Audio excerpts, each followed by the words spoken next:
And we are live. Live on this glorious world.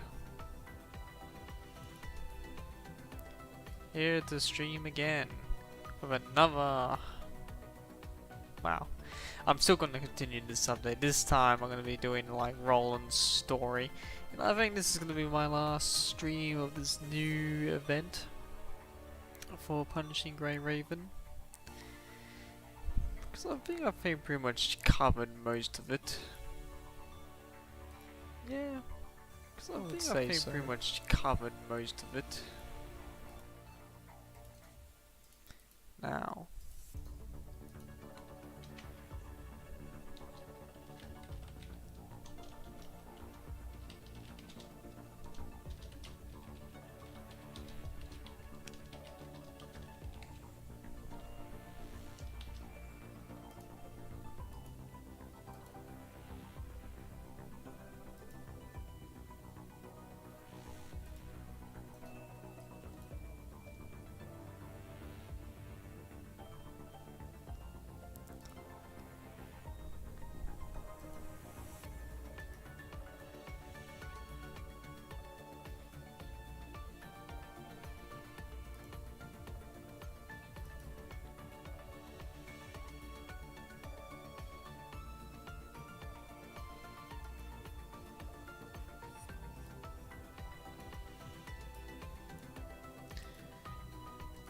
Alright. Let's do this. Let's go and check out what was Roland's mischief during the whole of the most recent story. Oh. Unless I am looked down? No. There we go. It's not appearing here on the list. Oh, because it's never in the list. Why is it you? Let's have a look.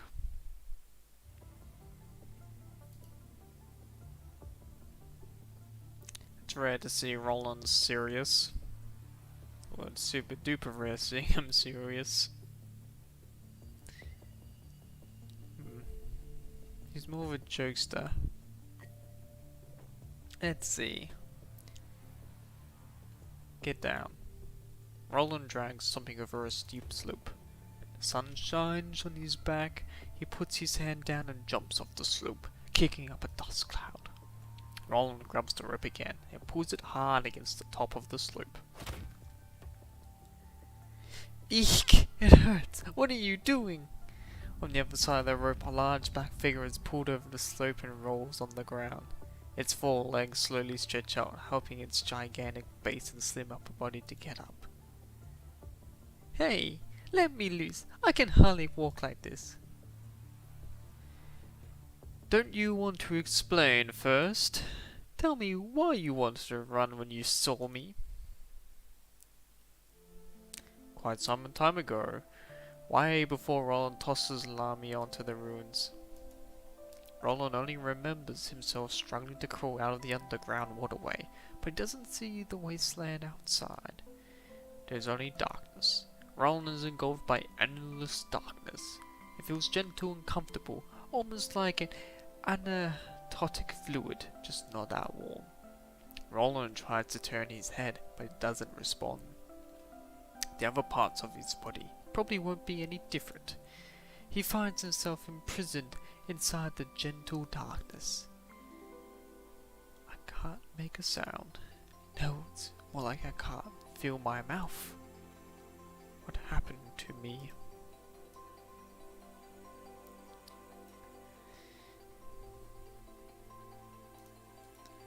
Feeling lost, Roland tries to stay calm in darkness. A voice appears from the dark, bringing back his memories.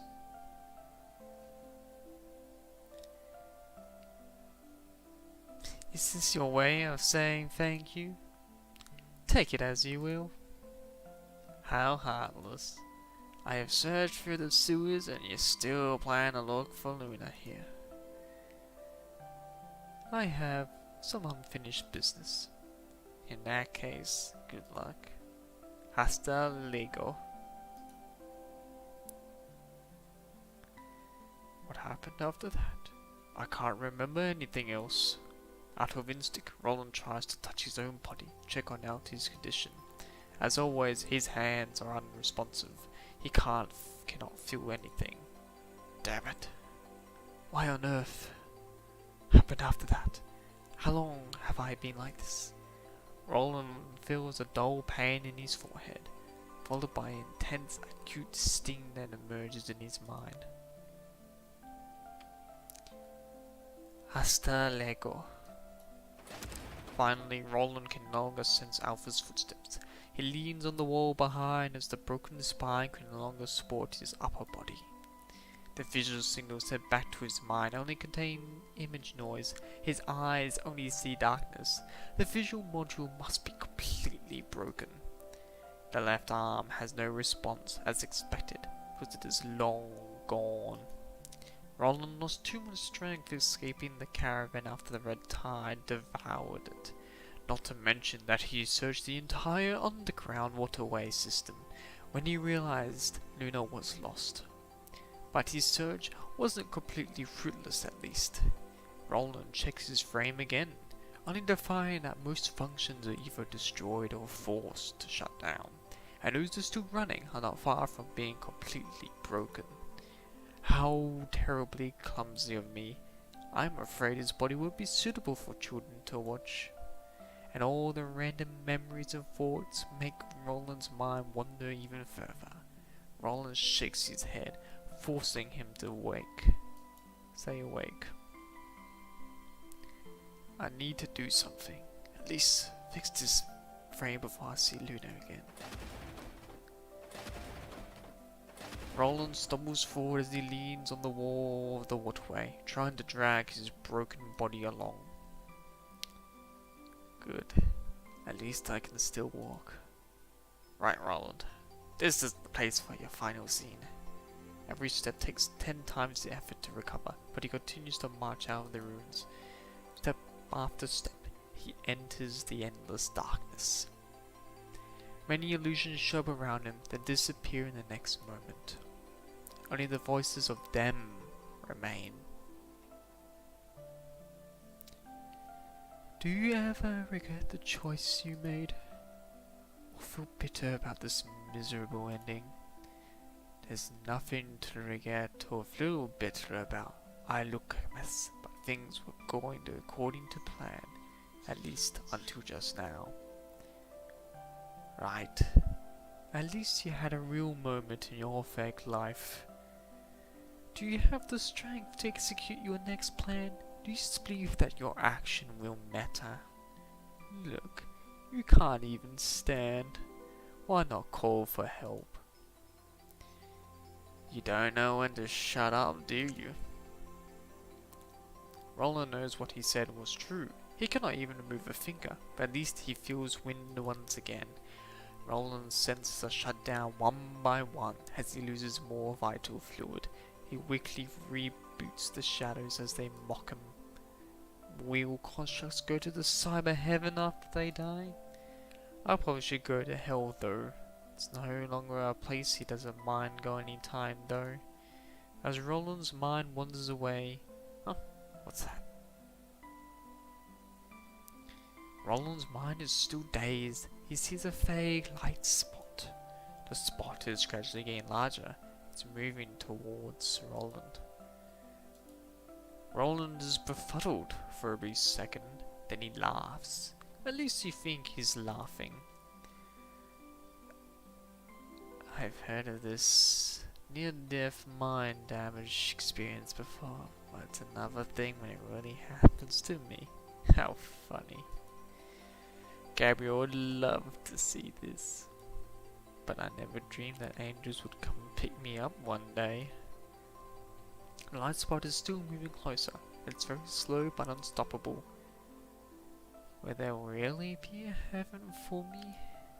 If hell is where I belong, I don't mind this color. The light gently fills Roland's vision. He closes his eyes. I've got an intruder. It's called a cat.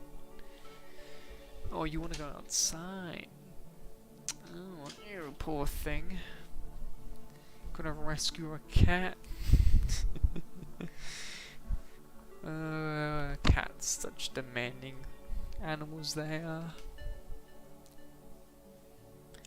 Roland hears many sounds, whooshing wind, rolling gravels, firewood crackling in flames, all of which are falling at his ears like dusty gears that start to turn. He opens his eyes once again.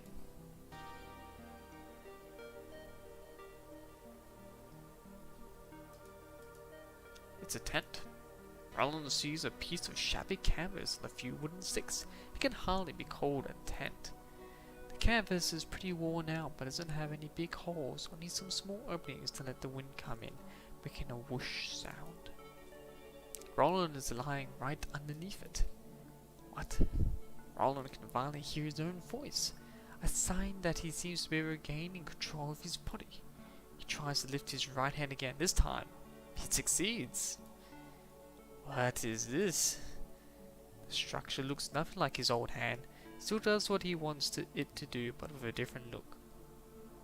Roland doubtfully tries to touch his right hand with his left hand, only to find his left hand is also somewhat different. What happened to me? More confusion builds inside Roland as he sits up. He sees his chain-bladed gun and he picks them up without hesitation. The familiar weapons just feel the same, calming him down slightly. Whoever it is, they don't seem to be hostile so far. At least I can talk to them. He reaches out to lift the canvas. You're awake. Roland sees a female sitting next to the campfire. Realizing Roland is right, she slightly tilts her head towards his direction. A hood covers most of her face. He can only see a mysterious smile. Is this the other ascendant? Only referred as her so far. Are you awake? Yep. Oh, the merciful one. That's Selena. Are you the merciful one? I've been making a lot of self-introductions recently. With most of her face concealed, the female seems slightly annoyed and chuckles. She thinks for a while. Right, that's how they call me. The merciful one gives a straightforward answer, still looking as calm as always. I know you. I've heard of this agent who gives one extra chance to whoever she deems suitable, regardless of whether they are good or evil, friend or foe. As far as Roland knows, only one agent does this, although the repairs she made were more like restructuring. He slowly turns his wrist to check every part of his body until he can confirm they are intact. Why did you save me? Regardless if they are good or bad, people always remember their unfinished businesses when they're about to die. Some had things they wanted to do but couldn't. Some had incomplete research that was supposed to uncover the truth. And some want to make a temporary peace internal. As for me, some sort of thought, what a beautiful day. This randomly picked herbs actually make good sweet tea. That rat must have smelled the tea. It was a cute one. So why not give them another chance? Would you like some herbal tea? This is surprisingly sweet. The merciful one poured a cup of tea from a container and passed it to Roland. It's not an order or an invitation, but somehow she can get others to do what she says. Roland takes the cup and frowns at its strange scent. But of all the kids I saved, you have the most special reaction.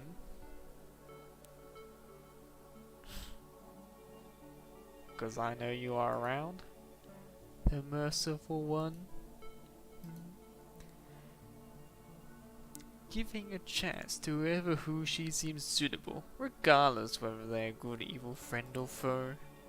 That search wasn't fruitless after all, for Roland saw that figure who walked through the darkness of ease. He heard the self-introduction made to Alpha. Ah. Now I'm confused. Why does the leader... Anyway. Oh my god, yeah, I'm confused. Never mind. Normal procedures couldn't heal his wounds. Even if he asked Alpha to stay, he wouldn't be saved. I asked for help, but I wasn't sure if you really would respond. I guess I won the bet. Her eyes suddenly widen with surprise, but she soon puts the gentle back on her face. You're a smart kid. Telling a lie without blinking takes some serious effort. Well, I was the most famous actor during the late Golden Age after all. Roland smiles and takes an exaggerated bow, as if he's trying to prove his words. Don't get me wrong, I'm very grateful that you saved me. When my life ends here, the world will be a lot less interesting. And that really concerns me, especially for what I'm about to do. Is it for that white kid? I remember her. Luna is her name. She's lost, but the power she gave you is still around. She says it very casually, as if it doesn't matter at all. But Roland tenses up immediately after hearing Luna's name. He even feels his chain-bladed gun heavier than usual. Have you picked into my life, agent? Alerted by Merciful One's words, Roland quickly clenches the trigger, but lets go after thinking again. She saw it, didn't she? What can I do? She and Luna are both agents, both possess this power. Even after seeing everything, she's still not showing any hostility. That's not necessarily bad for Roland. Yeah, I did. Looks like you are still lost, just like those kids. So, that's not a question to ask me, you should ask yourself. So what are you going to do? Question is mine. I do not matter here. If you think I'm an interference or an obstacle, feel free to leave, or you can wait until the sun rises, and then I will leave myself. I don't know if I can trust you. Merciful One chuckles as she has heard something funny. So what? One reasons why she was chuckling. Yeah, so what? No matter what, she has given him a second chance, a third chance actually. And if Merciful One is the person who's most likely to help him at this moment, if he ends up getting nothing done. This is his only chance to ask. Roland feels like something in his heart has suddenly untangled, and so he opens up. He talks about Luna, Alpha, and how the group of descendants end up falling apart. The Merciful One only listens, taking sips of the herbal tea every now and then. She finally puts down the container after Roland finishes talking, and it was empty long ago. I couldn't help it when the tea was so nice. Of course. Before Roland could realize, he was already unclenched his fist, the fierce, aggressive look disappear from his eyes. You know very well what you need to do next, don't you? Maybe you just purposely ignored your own feelings. I don't understand. And I can't help you to either. The Merciful One throws a few more wood chips into the fire. She looks around but cannot find any more. Where did that kid go? I asked her to pick up more firewood.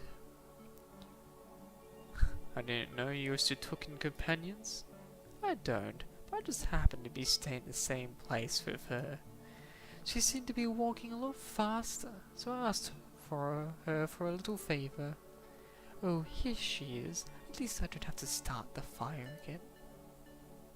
After some rustling, Lamia shows up with a bundle of firewood behind her. Great, you're finally back. I only find so much. Eek! Why are you... Roland and Lamia look at each other, startled. Next moment, Lamia realizes what's going on and Millie turns back, trying to flee. Sit, Lamia. Running from others is very unpolite. The merciful one's words stun Lamia, who docilely turns around and sits on her legs. Good girl. She turns towards Roland. She was running away the moment she saw you. Do you know each other? I think so. Is she your enemy? More like a comrade. Very interesting. Since you are comrades, it's better to talk than to fight. The merciful one picks up a firewood from Lamia's bunch, then brings it up and tosses it into the fire. Remember what I said? We were just staying in the same place by coincidence. I leave when the sun is up. I have said it many times. Are you still thinking about following me in stealth mode? Your camouflage can fool Babylonia and other ascendants, but not me. As Lamia falls silent, the rising sun begins to cast a rosy hue across the line of mountains, making the shadows under the tent slightly darker.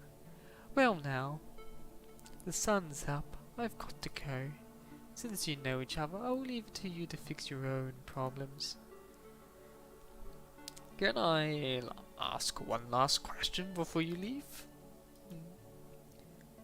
Why do they call you the merciful one?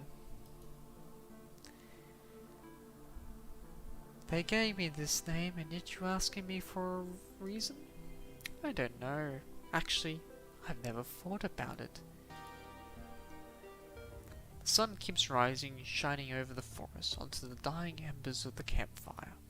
The merciful one has left. She should not take the tent or anything with her. Perhaps this tent and campfire is just another thing she meets on her journey. Roland and Lamia stare at each other.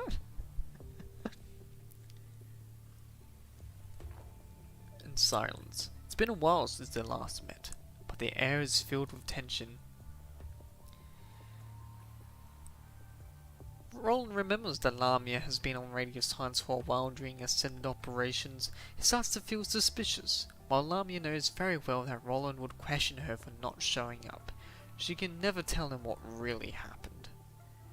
What to do, Eek? Although Roland looks quite different from his old self, Lamia doesn't want to take the risk.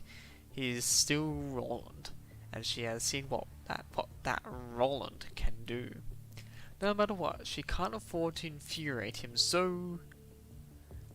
Lamia, Eek! Tell me, why did you run away from me?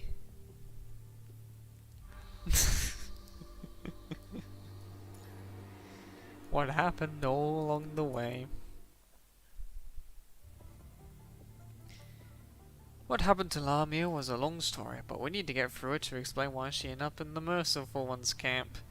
Well, I know she made a deal with Murray. So let's begin.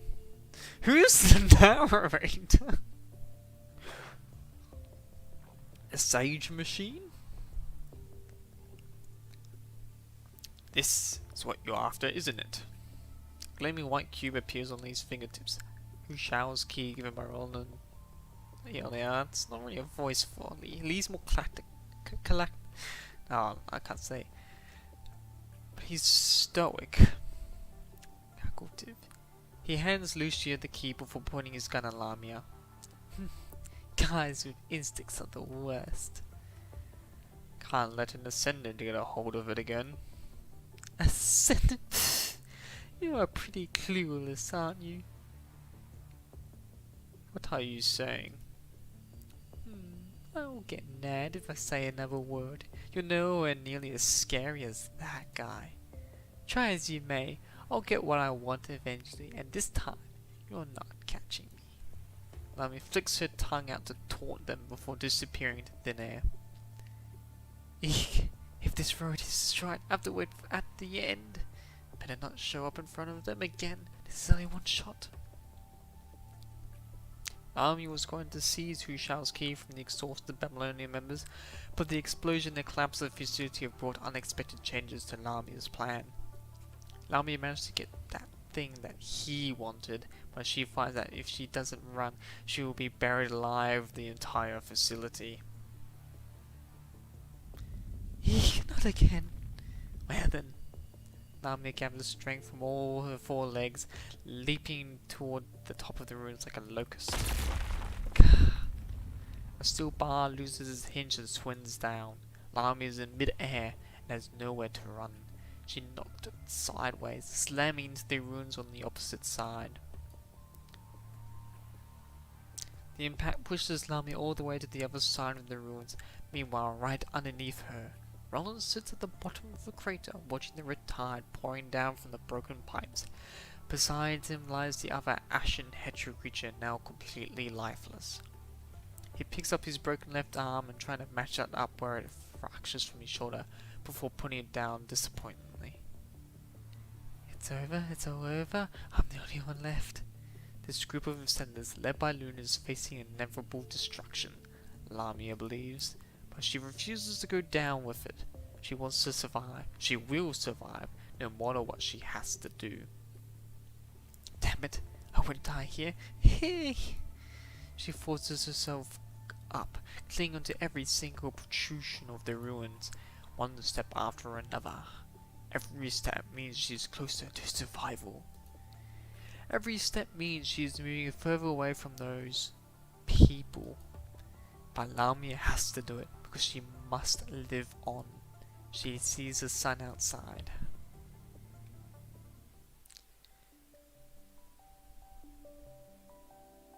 If I ever tell this Roland, and I'll watch Miss Luna disappear and watch him die without doing anything. No, it's too scary. He's gonna kill me for sure. Remember the polar phage? It was a complete mess. I couldn't find you after that. Will you believe me? Will he? Whatever. I was lucky to survive it. You couldn't really do anything if you were there. Yeah, exactly. Safe. What happened after? Why were you in the camp of the merciful one? You seemed like you wanted to follow her. That's because...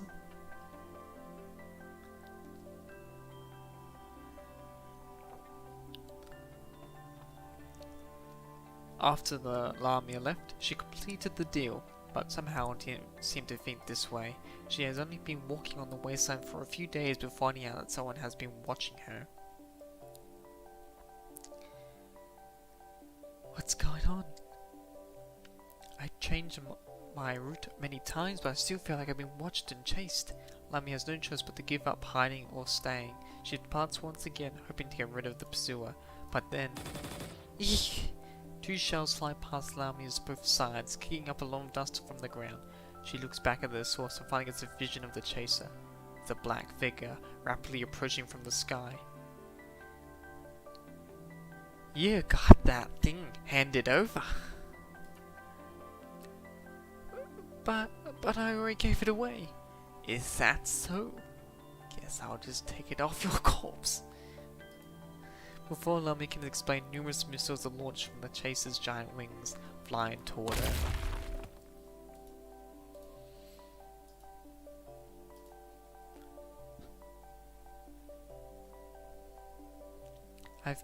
I've been chased ever since. Could not find anywhere to take a break.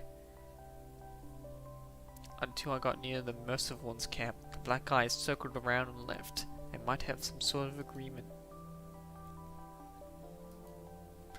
After that, I just saw you come out of her tent. Speaking of which, Roland, you look a lot different now. What happened? If you're asking me, she saved me, probably. Saved you? I just brought myself a chance, taking advantage of her inhibited and unappreciated nature. Even so, I took great risk trying to set up an agent. Gotta be more careful in the future. Now there is a second chance. We must find Luna again. But where shall we go? That's a problem indeed. Even Roland doesn't have a clue. Such a rare sight. But if that's the case, why don't we split up? That way we have a better chance As long as I can leave Roland for a moment, I can get away. Actually, no. I'm just clueless as you are. We won't go anywhere if we split up. Both of us are equally worn out. We'll not divide our strength even further. Or... Before Roland says, "Are you planning to run away?" Lami quickly replies, Let's move together then.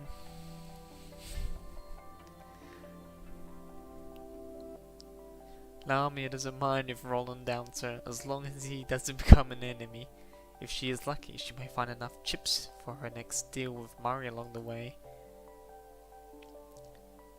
I guess we just have to move together for now. Instead of thinking where to go, Lamia would rather let those around her decide her direction. She can then focus on how to survive. This is what she's always been doing, so the decision isn't hard to make. Alright then. We might have lost the others, but I don't see any harm in two left behind sticking together. So Roland isn't eager to dig into Lamia's hesitating and capricious response. It's not the time to push her away yet. After all, she makes a great scapegoat, and is an asset he can sacrifice any time. Speaking of which, how much do you know about the Merciful One? Why were you with her? Eesh. I don't know either. It's just that I sense power from her. Not quite like Miss Luna's, but very similar. So... You wanted to find a shelter, but she turned you down. Lamia nods. Even after what happened to Shorm, Roland had been investigating the Merciful One, but every piece of information about her was ambiguous, just like her mysterious smile and unpredictable caution. She seems to be always alone, with no minions or friends. Roland cannot tell if she poses a threat to Luna as an agent. Not to mention that she did save his life. She gave him so much, but asked for nothing. Even when she learned that he was only using her, she wasn't upset at all. Whoever did this must be either a saint or a fool.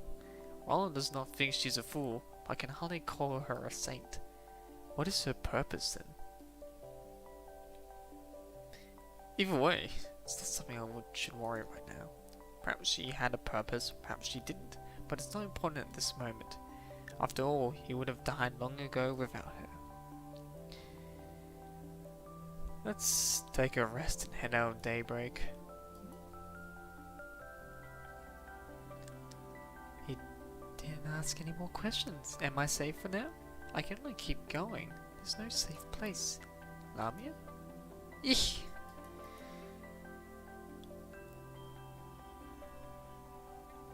I'll leave it up to you to shut the guard, lassie. Eek! Lamia wants to complain, but Roland has already lain back against the wall and entered his hibernate mode. This is a test.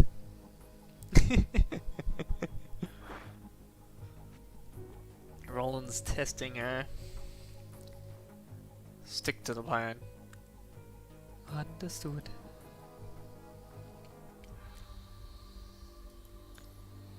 Humano.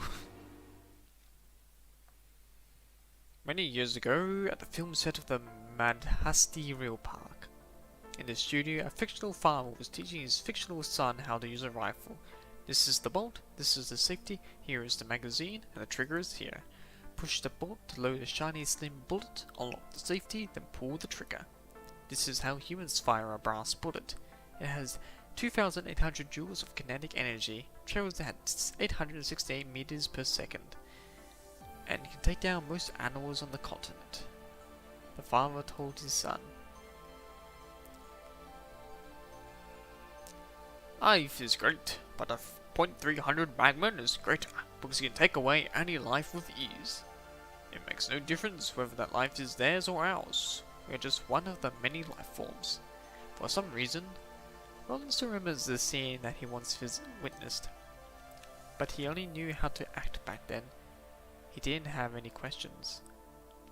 The script was there, he only had to follow it to earn money, as well as a chance to live. He had always been living in lies and believed in the rules that were born in them, but lies could be easily proven wrong with some proper thinking.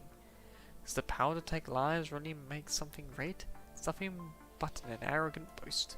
To Roland, struggling for survival amidst a world that ignores the importance of life should be called great instead. That is the real world. He enjoys watching infected constructs beg for the mercy of the Ascension Network. Fragile flowers that shattered after breaking free from the greenhouse, but still struggling to maintain the last bit of consciousness. And the innocent white that was born from the scarlet virus. Those eyes had witnessed infinite despair. Still, she continued her venture toward her target. That white figure pulled him out of hell.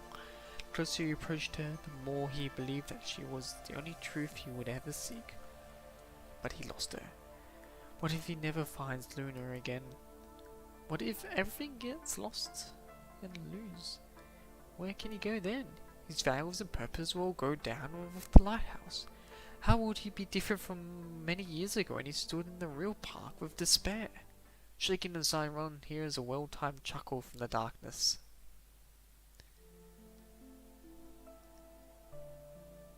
Hermano, you look confused. Young man in Roland's mind wears a clean, simple outfit. He is smiling, a smile of a normal young person. The smile looks daunting and crushed on Roland's gloomy face. You seem upset when I show up, but still you picked me, not? Oops, is he not here? Which means I see. The illusion disappears and shows up again and looked that Roland's more familiar with. What did you learn? You have an idea, a target. You have a mission. You don't know how to complete it. Because nobody can give you a reply without being questioned by you. That's why I'm here. Eureka! Guess all you want? But what do you have to say? I know you don't want to see me, but rest assured, Hermano, in this world, anyone can leave you. But I won't, and I can't. This is my fate, and yours too, don't you think? Well, Hermano, do you have any clue? Get it done? My body is yours for now. Your body? What sort of impression do you have of me, Hermano? An electronic ghost? Might be backed into my mind of constructs whose special frequencies replace the host memory of theirs? But all I can do is stay with you and face you to the last moment. I don't come from outside. I'm not another you either. I'm just the more honest side of yours. I cannot interfere with your future. I can only bring up those things that you didn't want to confront. Whether you like it or not. Whether you're going down with them or they are there. So what's the thing that I don't want to face? Relax, Hermano. I can see you are arguing back now. For now, just do what you feel like doing. You want to take action? That isn't a bad thing. Ron's vision is interrupted by rustling and collapsing of brambles. He turns his head around immediately. Lamia changed her pose to make her legs more comfortable, but she's still hibernating.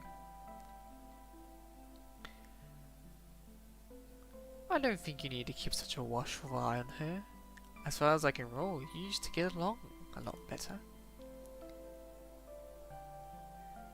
That doesn't mean I can let my guard down, especially in this situation. Just look at me, Hermano. Roland raises his right hand. It still obeys his mind, but looks nothing like what he remembers. So what? You weren't such short-sighted. Has the new body changed you that much? What's wrong with that? I won't have another chance next time. I was lucky to be alive, so I must carefully think about how to use this second life. You never cherished your life. Are you suddenly nervous over something given by others? Maybe you are right. No. If you want to be a coward, you should do it from the beginning.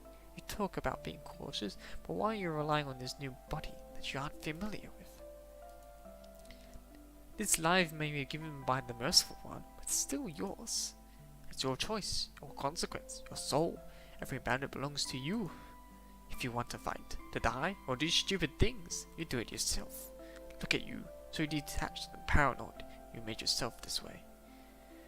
Looks like you are right.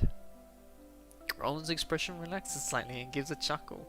With his nerves loosened, he gazes around the place. It is, or used to be, a low-ceiling hut.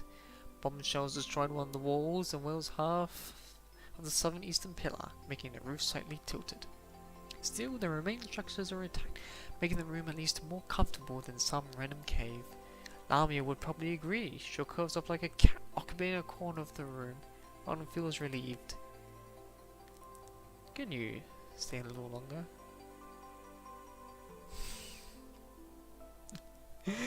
You know, what I find interesting with all this, Alpha refuses to talk to the virus. The voice of her honest self. But Roland, he's like, you know what, this guy's not so bad. Well, Alpha's the opposite. My presence is not determined by your words, but you know when I will show up or leave, hermano. The illusion emphasized the word hermano. Ha, you're right. Anyway, I sometimes have this feeling. Look at Lamia's body. She's a great fit for Rolands, don't you think? Let's move when the sun comes back. Meanwhile, the stars hang low in the night sky, sinking toward the world. Inside the ruins, one is already hibernating, the other has just begun to rest.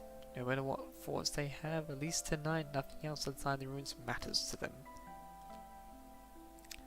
On the end of the ruins, a dark shadows appear on the horizon one by one, wandering, clawing, walking. Let it begin. No one knows where they come from, no one knows what purpose they have. Everything is brewing in silence under the stars, waiting to blossom. Should I say unexpected or no surprise? Eek! Not again. At our 7 o'clock. Let's take cover first. Roland and Lamia find a broken wall nearby that cover both of them and hide in its shadow against the dawn light. Just as Roland expected, a few corrupted show up behind their previous position. There aren't many of them, but they just look like ordinary wandering corrupted. A few hours ago, just after daybreak to be precise, Roland didn't have any idea yet, but he and Lamia decided to head out first, trying to follow their known clues. Soon, strange, wandering corrupted began to show up on their route every once in a while. They kept coming. Every time they ended up in Lamia and Roland's way, even in areas there was nothing to invest. Like every time in the past, a small number of corrupted do not pose any threat, but Roland feels something isn't quite right. He extends his hand, trying to control their leader to turn back, but nothing happens. What's going on? Is it because of this body or... It's just a few wandering corrupted. Can't we just finish them off? So... Don't you feel strange? These annoying corrupteds keep coming. They can always find us. We changed our route many times. They come back every time, even in the areas impossible for corrupted to exist. Eek! Thought we were just lost. Eek! Whoever is behind them, I know what they want. Are they just testing us? Not necessarily. They should have sent stronger forces to test us. Maybe they just want to change our route so they can send those corrupted and hope they will avoid them. Better ask Lamia to control them if they ever show up again. I can't let her know that I've lost control of the corrupted. Alright, let's kill them all. Roland still doesn't know why his opponents send these soulless weaklings, but he has no time to waste on them. Roland has a plan in mind. He rushes out from the broken wall along with the still clueless Lamia. They wipe off the wandering corrupted in no time. Looking at their remains, Roland does not feel victorious at all. This is happening too often, too easy. This isn't right. What is it? Why do they want these meaningless attacks? Whether they want to get rid of us or make us leave, none of that is going to happen. Unlike humans, attrition warfare isn't going to work on this sense, but if the opponents can control corrupted, they're probably no different. They are definitely aware that such a trivial attack is never to pose any threat. If they send in all the corrupted together, they might at least have a chance. Which means they must be doing this on purpose for some reason. The question is, what do they want? Interesting. Just what are you mumbling? See something like that I can say it. Perhaps Roland and Lamia are staying at the same place for too long as Roland talks more. More constructs have appeared on the other side of the road, stumbling towards them. Eek! Have they come again? Must be coming from the exact same spot. I walked a large circle just to confirm this. Roland watches the corrupted as they march forward. He already knows what to do. Lamia, make them stop. Lamia wonders why Roland doesn't do it himself, but she follows his order anyway. But the corrupted aren't stopping. Actually, their action is not impacted at all. Eek. I knew it. Lamia's ascended power could not take control of the corrupted. That means that the opponent possesses similar abilities to control them, if not stronger. The only possible explanation is these things must represent all of information that the other is trying to show us. Could it be just an out-of-control automatic factory? How do you explain that Lamia and I, as Ascended, both control their action? You seem to have already found an answer. Maybe. Then why are you waiting for? I don't think I need to remind you anything. Perhaps all I need in this line from you. You always have this problem. Well, let's try to walk into their trap. We won't get what we want just from any random scavenger or Babylonian guy. The easiest way is to ask Gabriel, but I don't think we can find him. Roland learned from the muscle that Alpha survived the battle, which means Gabriel is probably already dead. So we can only go for those guys behind the show. Hick, are you really going to go after them? Actually, I think we are pretty lucky. They are already looking for us before we go after them. This corruptor can prove it. And I'm not going to let the chance slip. Alright. Lamia can only agree. Well then, let's trace these corrupted and find where they come from. Remember, for this fortune advat, fortune favors the bold. Aduvat.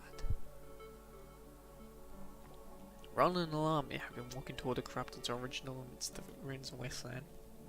Corrupted have been appearing sporadically at an increased frequency as they move forward. This makes Roland excited, at least it proves to his friend that the corrupted were dispatched from the same place. So, what will happen next? Once again, there's someone walking in front giving orders. Feels like the good old days. Hopefully this gives me a higher chance to survive. Roland and Lamia keep walking for a while, but corrupted have stopped showing up. 500 meters, 1 kilometer, 2 kilometers, the corrupted that always appear with fixed interval are now gone. What does it mean? Roland starts to wonder.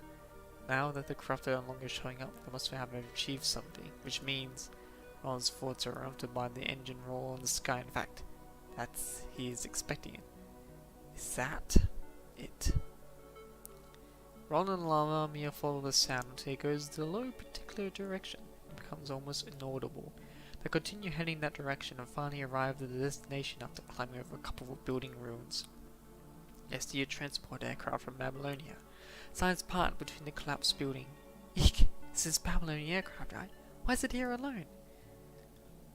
Since it's come here alone, it's probably not carrying supplies or equipment, but... They see 3 busy working figures at a crossing further away. Task force members on a mission. What the hell are you two doing? Breaking the silence, very closes the holy projection. Her turn one turns to face her 2 teammates nearby. It's a door. Why don't you just open it? Oh, could it open? I didn't notice. Set up the gears and prepare to work. Roger. The constructs beginning to take out the node device and use for enhancing remote connection from the crates they've been carrying. Babylonian task force? What are they doing here? They're here for her? No, it can't be. Roland soon dispels the idea from his mind after thinking about that female. She doesn't look like a type of angel that would attract Babylonians' attention. Could it be us then? No, I don't think so. We haven't done anything. Last time we exposed ourselves to her. Rationally, Roland knows he should stay away from the task force as they have no conflicts of interest with him, especially when his main mission isn't going anywhere. But the task force must be sent here for some reason. Maybe this is related to what he wants to know. There is no need for direct engagement apart from someone. The rest probably won't even listen to me. But I should at least find out what they're up to. Lamia. Lamia, it's time for you to shine. Go eavesdrop on them and find out what they are here for. Me? I can't go stealth like you. Alright.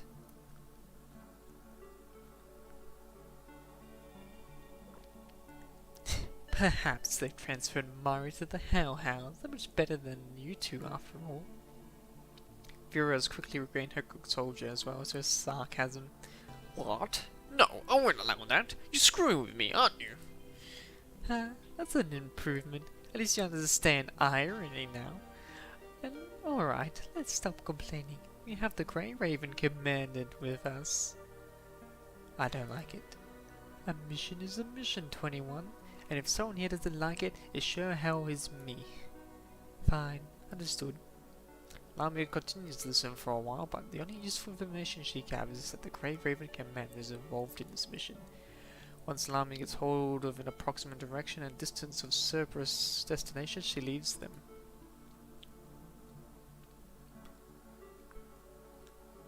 They definitely have something to do here.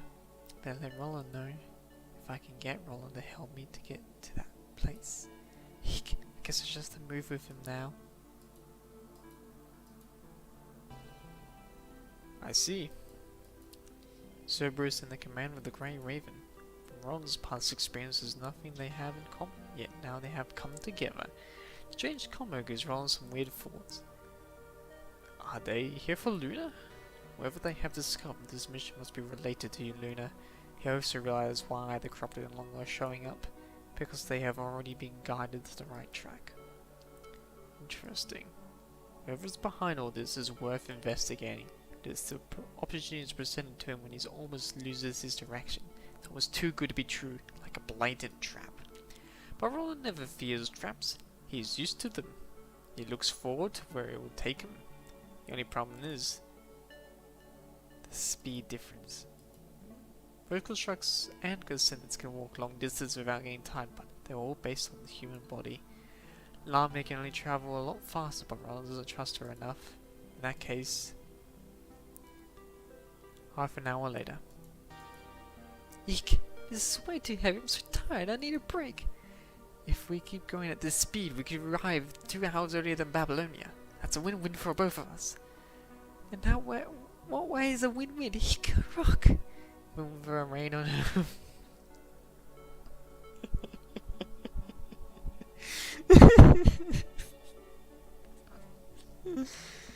Oh dear. He put a rain on Lamia. Oh, bloody hell. Bloody Roland. Even with a rain on her waist, Lamia manages to jump over a rock with incredible dexterity. But the old cart she's pulling isn't so lucky, and it bounces right above the ground and lands again along with Roland, who's sitting inside. Watch out, Lamia! I can't find another one of these. This thing breaks apart. Then don't make me pull it, Hick. Meanwhile, time for your regular report. Situation normal. Retaining cruising lanes. Altitude 6,500 meters. This is the best height for this body. I missed the target, but got to fly a little longer. But Loki doesn't like wings. I can never understand. Stop tracking irrelevant targets.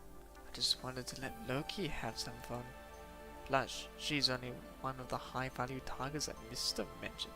She claimed she no longer had the thing, but I didn't believe her. Okay, stick to the plan. Stay focused. Your mind is easily affected by other things. Understood.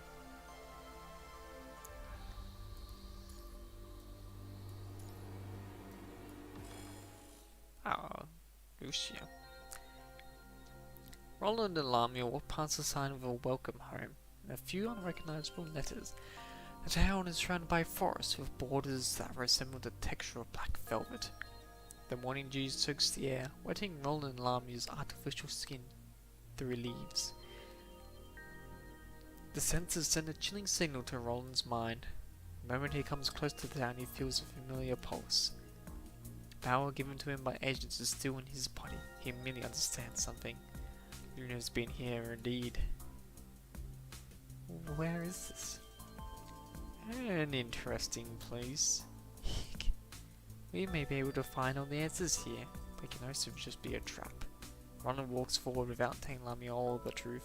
There are no signs of other descendants, which is understandable. Without solid evidence, this place is just a residue of the past. Roland taps his fingers and spinning his gun with the other hand. He abruptly stops it and loads up the bullets. What's wrong? It's too quiet. This place can't be so peaceful. During the Golden Age, machines with artificial towns were widely used. Places like this where human communities used to live. No wonder how much they resisted the convenience of machines. There has got to be some machines around here for public use. It's too quiet right now. It's lucky that the scavengers got rid of the corrupted here. A place is too quiet must be abnormal, and abnormal places where we expect enemies. Just like Roland said, black figures begin to appear from the ruins around the town one after another. Crawling, walking, they stumble toward the two of them. Well, it seems we still have some extra work to do before we can search the town uninterrupted. How pathetic. You look like an abandoned toys that left you behind in collapsed buildings, and they use you whenever they need. Ah, your parents. Do you remember the look on their face when they threw you away? Have you ever seen those people who control you from behind the scene? Do you recall their faces? The corrupted only reply was silence, but they never stopped moving. I thought so. You are but empty shells. I shouldn't have tried to talk to you in the first place. But if whoever thinks you scrubs can stop us... Go to the town, Lamia. I will engage them. This place needs someone cleaning. I will remove these clowns. Understand. Roland holds the shotgun under his chain blade, getting ready to shoot. Lamia leaps on the walls of nearby buildings and climbs up with inhuman dexterity. A few corrupted want to go after her, but Roland fires the moment they jump onto the wall. Hey, I'm still here. How rude of you to ignore your guest. Bad kids will be punished by their parents. Sorry, I forgot that yours are long gone. Too bad then. I have to do the work for them. Even though you have no souls, you need to learn manners. Manners? You call this manners? How is this not? These soulless things still walk the earth. My courtesy is to return them to the dust. He raises both weapons and charges toward the very first corrupted. Like every easy battle in the past, Roland tears the corrupted apart in no time. Over time, he also becomes more familiar with his new body. The path into the town is now open. But Roland isn't going forward, he just stands still. What is it? Never mind, let's go. Lamia, you there? Yeah? I'll enter the town from the lower part to see if they've left us something. Can you take care of the upper route? Okay. Roland walks deeper into town as if Lamia did not just hesitate momentarily.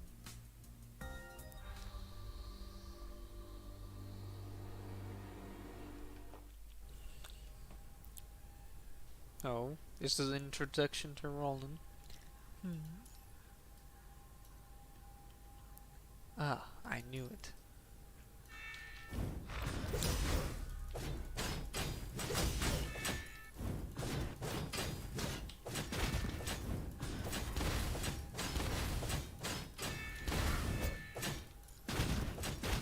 It's definitely a very different one.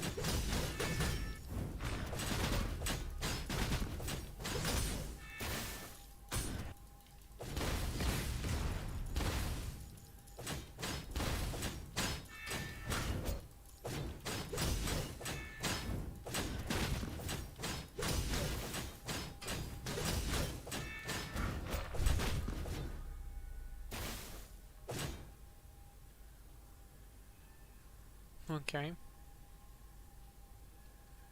This gun side blade. It works, probably. Go back. You can't get what you want. All of this must be a tease from your superior.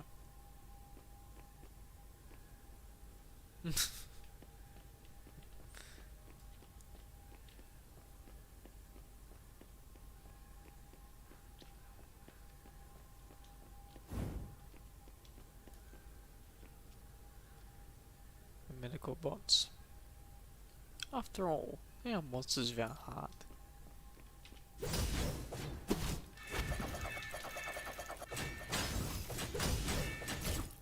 I will get my butt beaten.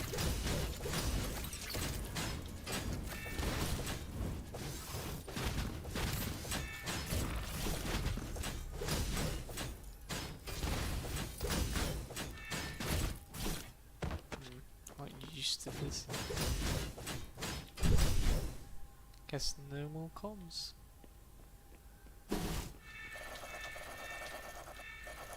Are you serious? I can't block that?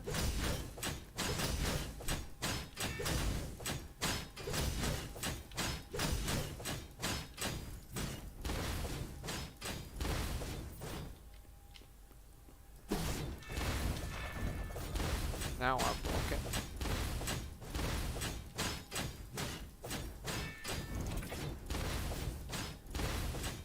Interesting. More few.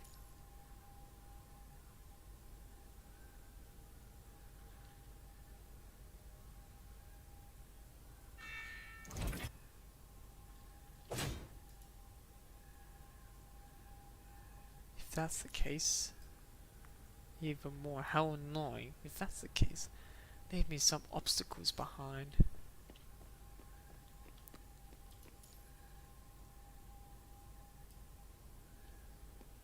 Oh. So he set up the traps. Probably should leave, maybe not. What? You still want to look at the tassel skies up close? You got it. They deserve some special treatment. Whatever. The previous occupants left some dynamite to blow up the building when there was a need. Roland puts the dynamite container in the place he deems appropriate, but he has to hide away after hearing the rustling sound of someone stepping on grass.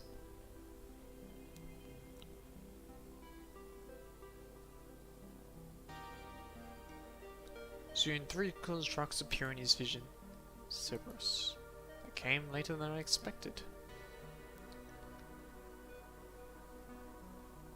I didn't expect you to find me. Honestly, I thought I had to avoid Strikehawk. That crazy battle style of yours.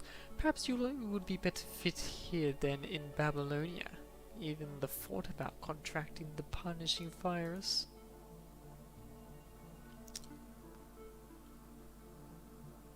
You seem to have a good impression of them. Why don't you fight them now?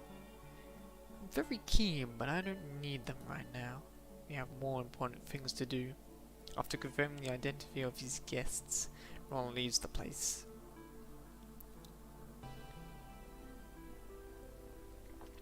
Speaking of which, why do you trust Lamia so much?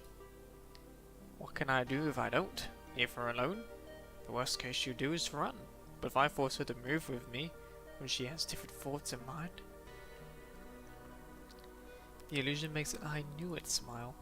Fine, you win this time. Roland stays a little longer to watch, then turns away.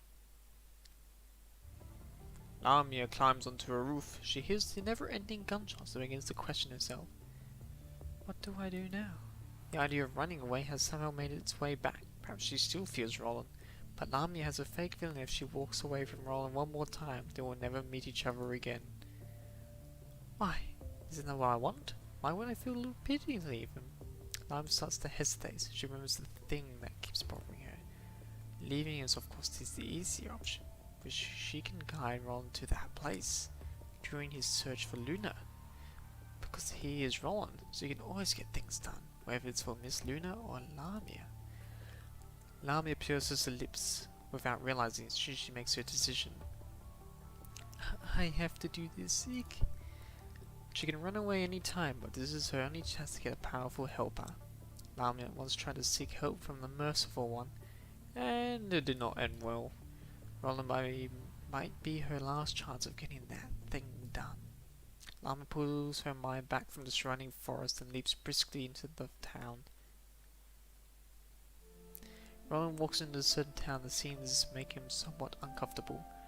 Retro-style streets, houses made from stones, paved road surface of trails pressed by anti-slip plates on carriage wheels.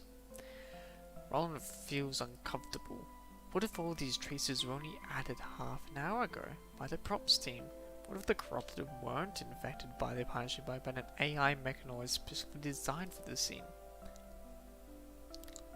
Roland just can't stop thinking about the possibilities. You know what's made him believe in reality, but she's not here. You don't look very good. Look at me, Hermano. What do you see? A monster? A corpse? A weakling? A lost lamb? You're probably not gonna like what I'm about to say. I didn't get you here to say things that I can't accept with pleasure. Have I become so twisted I must pretend in front of myself? What about you? Are you still gonna act fragile and weak? Say it. Can't you live without finding yourself a master? Do you have to let others hand you the answer to you, even when you can find the answer yourself? Aren't you that kind of person? At least you shouldn't be after leaving the Madhasti Real Park. You never change, always looking for a lighthouse, a thing that can support you to continue forward. You're always seeking a purpose, but you never really think about it. After all these years, you and I both know who you are. You're not that kind of person. I suggest you find a mirror. Take a good look of yourself. If we really can find one in this dull place, what will I see in that mirror? You guess. You should take your time, but I'm not moved for time for that. Roland impales the remains of corrupted into the wall. Some electronic structures within the remains are pressed and squeezed together by Roland's thrust, causing the body to tremble again, probably due to short circuits. But Ron had seen it too many times in his brief previous life or in the Madhasti Real Park. Exaggerated hits, carefully designed and trained poses, and twisted fake deaths that were purposely acted in front of the protagonist. They are still alive physically or mechanically, but they will show up in the next scene and portray a different way of death. But the deaths of the characters they are playing have been decided. They are destined to die, so they cannot choose to live. Only the option is to embrace a death that looks as real as this performance. The mechanoid remains stuck in the wall, are truthful in their performances. Roland's eyelid keeps twitching. This whole deja vu experience feels like a cycle of destiny. It's all too effing absurd.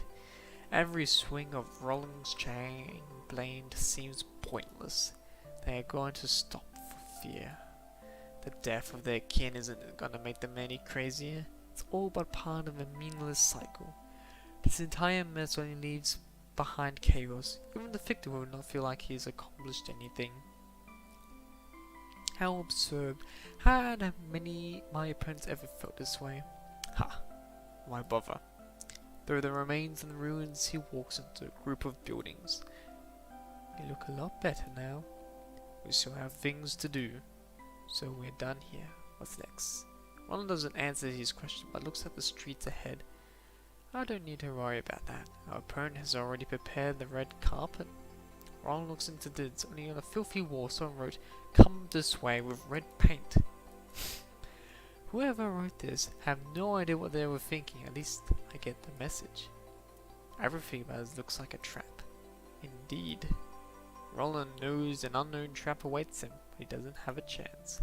He can only put himself at stake, paying for 1 in a million chance.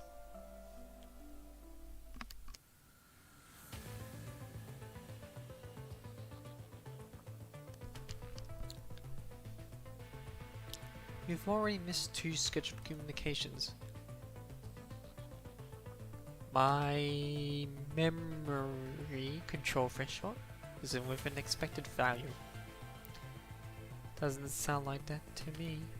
No, yeah, very interesting. That girl has the same mind fluctuation, similar stability impairment. Interesting, very history. Loki. Who? Oh, Centrelink. Mister. Nice to see you here. Oh, what a rare sight. I'm fighting for control, Loki. Did you ever dream of control? Don't you ever dream of controlling me? Of course, mission. But can we invite more guests? Just to play together? Okay. Just don't let it interfere with your top priority. Cinderlink turns off the comms and lets out a little sigh. Miss Fidu and Miss Loki, if they can stay forever together like this, I will be...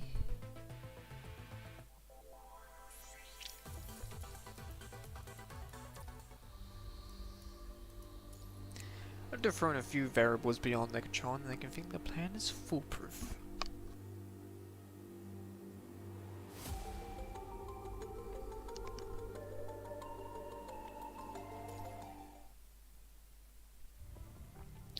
Roland walks through the town, following the clumsy but straightforward messages left by unknown opponents. They seem to have realized that Roland cannot be stopped by the trivial attempts, but from the occasional view that quickly vanished in sight. Roland had no longer sees any corrupted in front of him. Roland suddenly walks onto the street, following the awkwardly painted graffiti and directions. The stone-paved road is still wet from previous spring showers.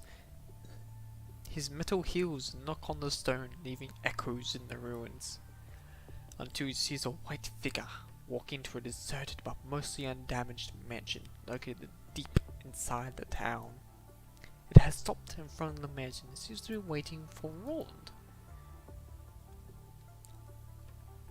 They chose here of all places. They really know it. It cannot be wrong. This is Luna's home. That being said, she only lived here when she was still a human. She left this place at a very young age. Still, Roland is reassured that the opponents aren't simply hunting for him. They know very well that this place is all about. Whatever awaits me inside, I must check it out. Roland quietly walks to the white figure who is waiting outside the door.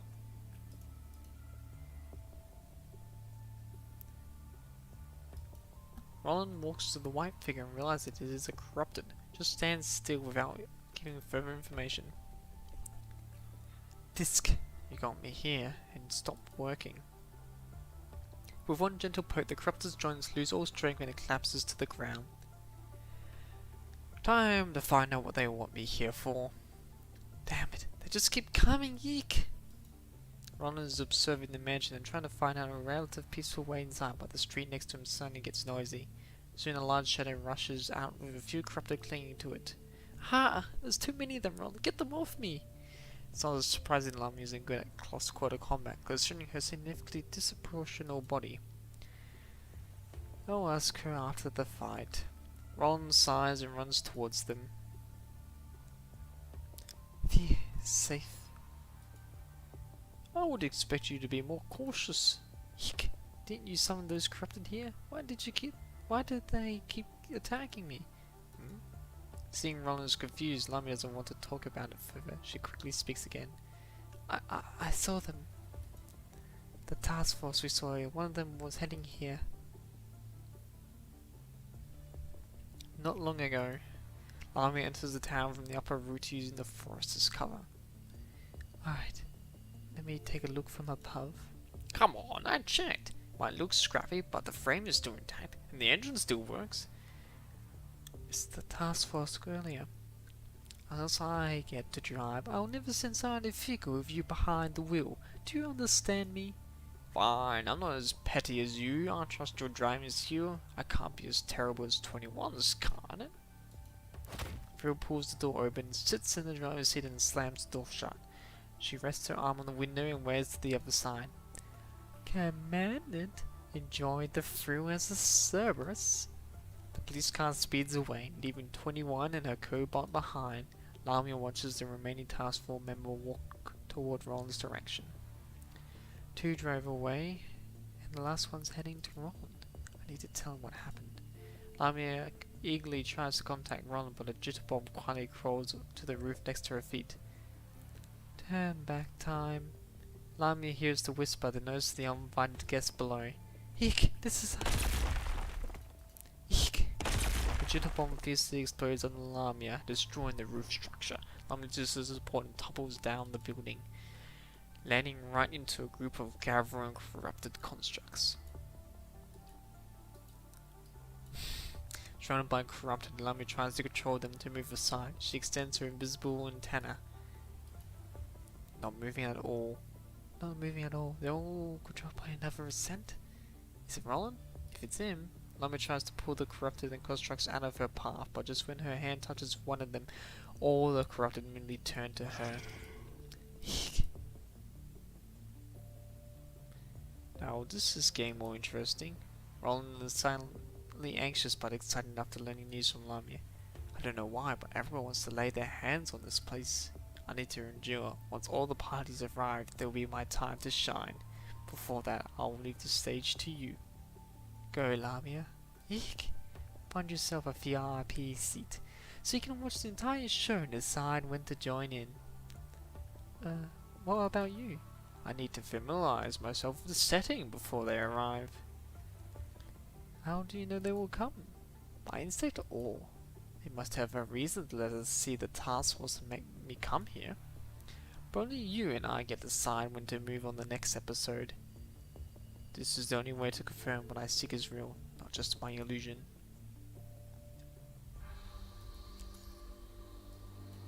Non-lethal joke. Lamia nods and leaps onto a roof nearby. Roland reaches out to the rusty gate. Dust-covered bolts are moved, leaving a circle of light yellow ashes between the inner and outer rings.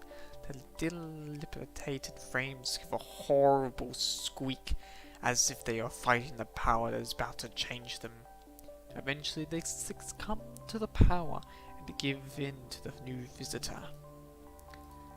The gate watches the new visitor as he enters its territory. Roland walks into the front yard, a space that resembles a time capsule.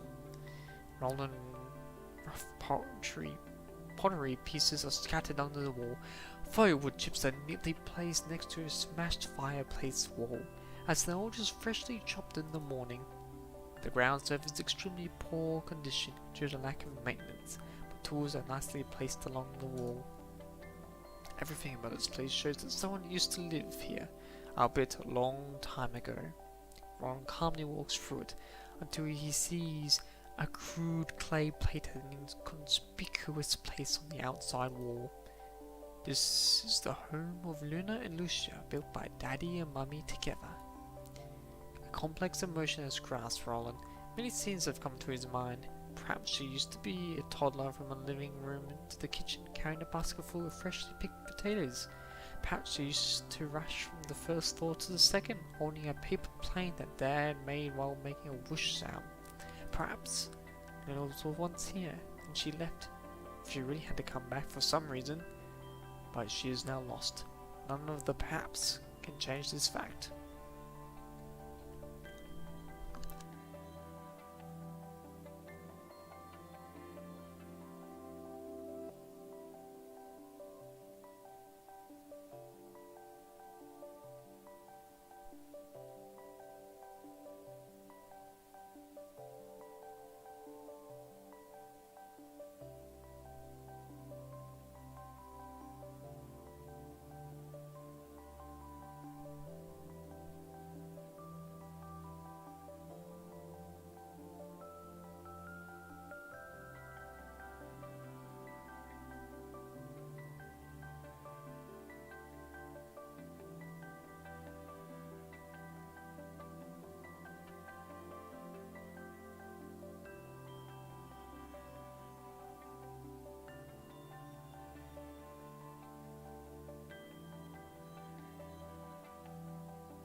I had myself muted.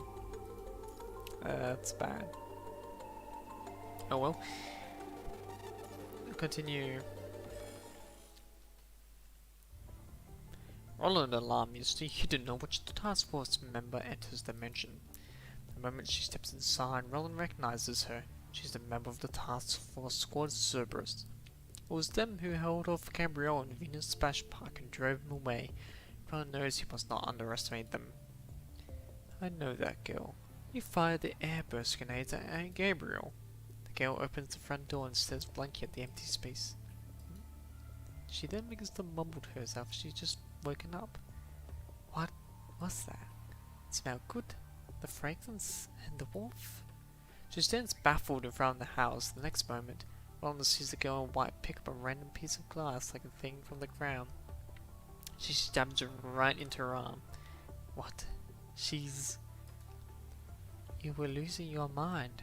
It was messy. I didn't feel good. Pain wakes you. You? Sorry? Doesn't compromise my fighting. The girl raises her hand and looked around the room. Yeah. What's going on? Who's she talking to? That doesn't sound like she's talking to her teammate. She's linked to someone. If she's linked, Roland remembers what Lamia heard about the commandant of Grey Raven. Plus, the commandant of the Cerberus is around either. I found you, commandant of Grey Raven. So she must be the key person of Babylonia. As long as I follow her. The girl continues to stare blankly at the empty room. Mixed emotions appear on her face. Baffled, shocked, fear, and followed by hope. Roland never sees this cycle and intertwining of these expressions in the same face. She then quickly runs into the room. What's going on? Roland has no time to think. He climbs into the room through another window than he opened earlier.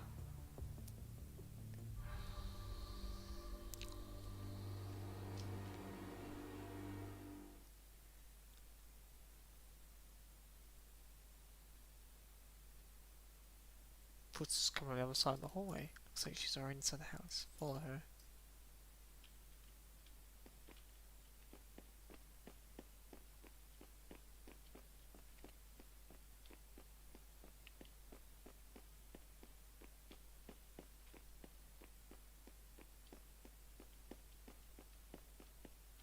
The candles just went out.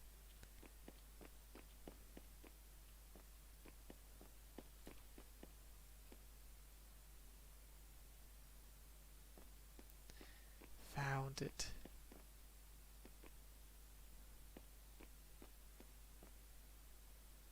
Left in a hurry. From that room? She must have seen something.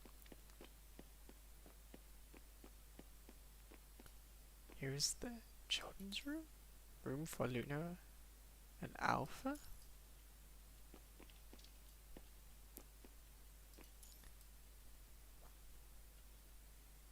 Nothing special, just normal toys for kids.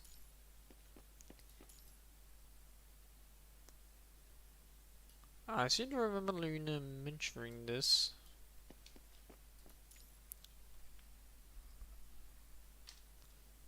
Group photo. Luna Alpha, is it?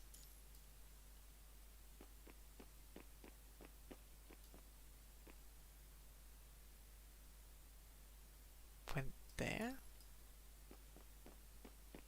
No what? Yeah, Roland will be so confused because she's hallucinating right now. From this footstep, she ran here. What's this? Someone is opening the door from the other side. I have to stop her.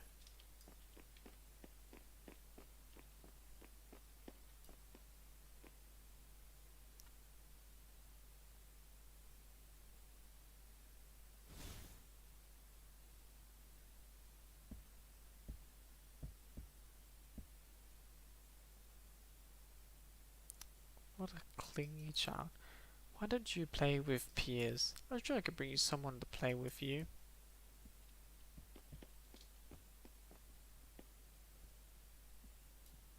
So he lured it.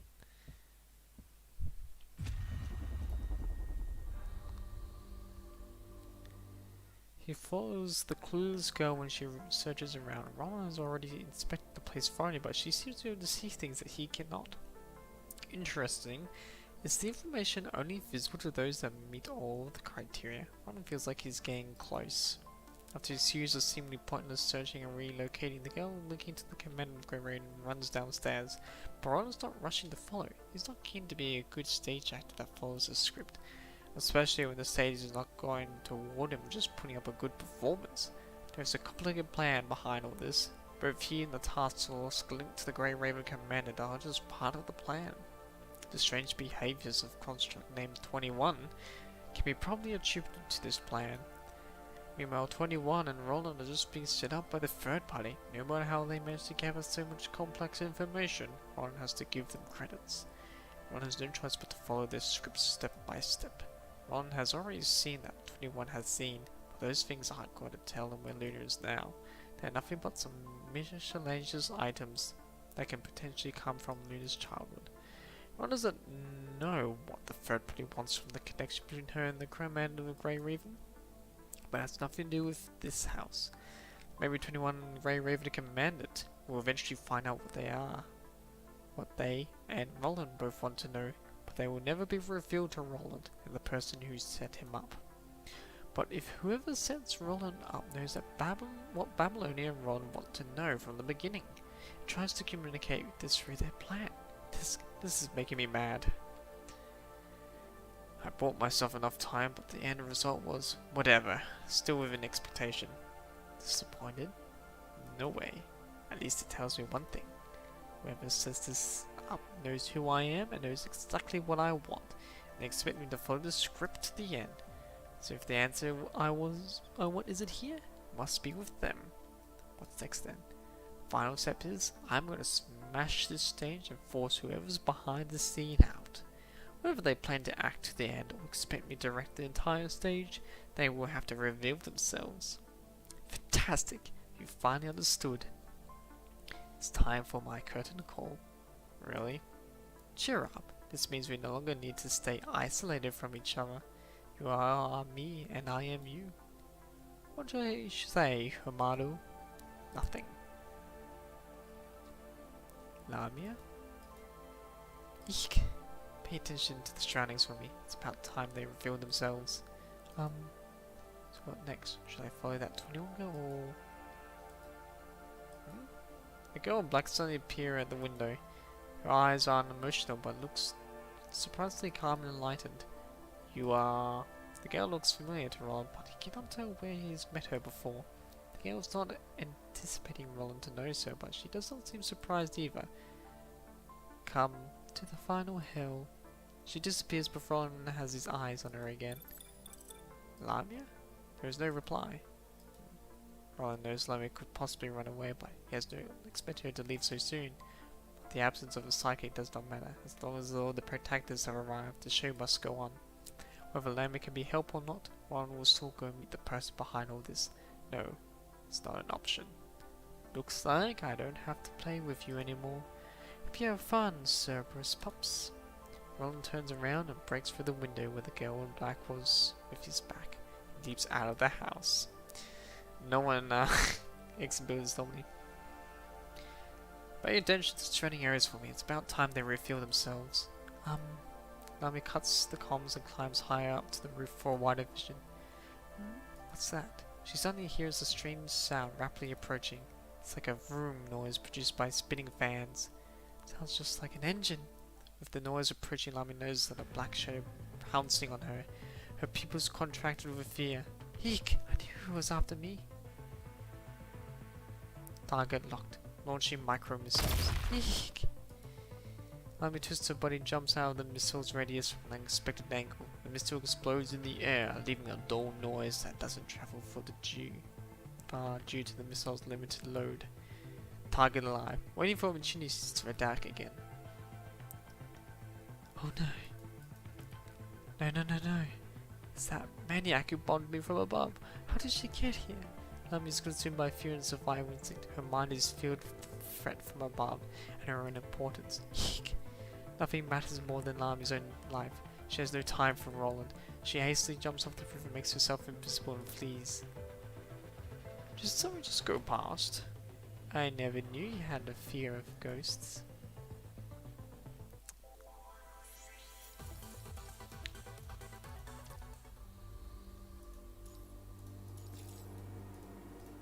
Roland smile. Cage battle.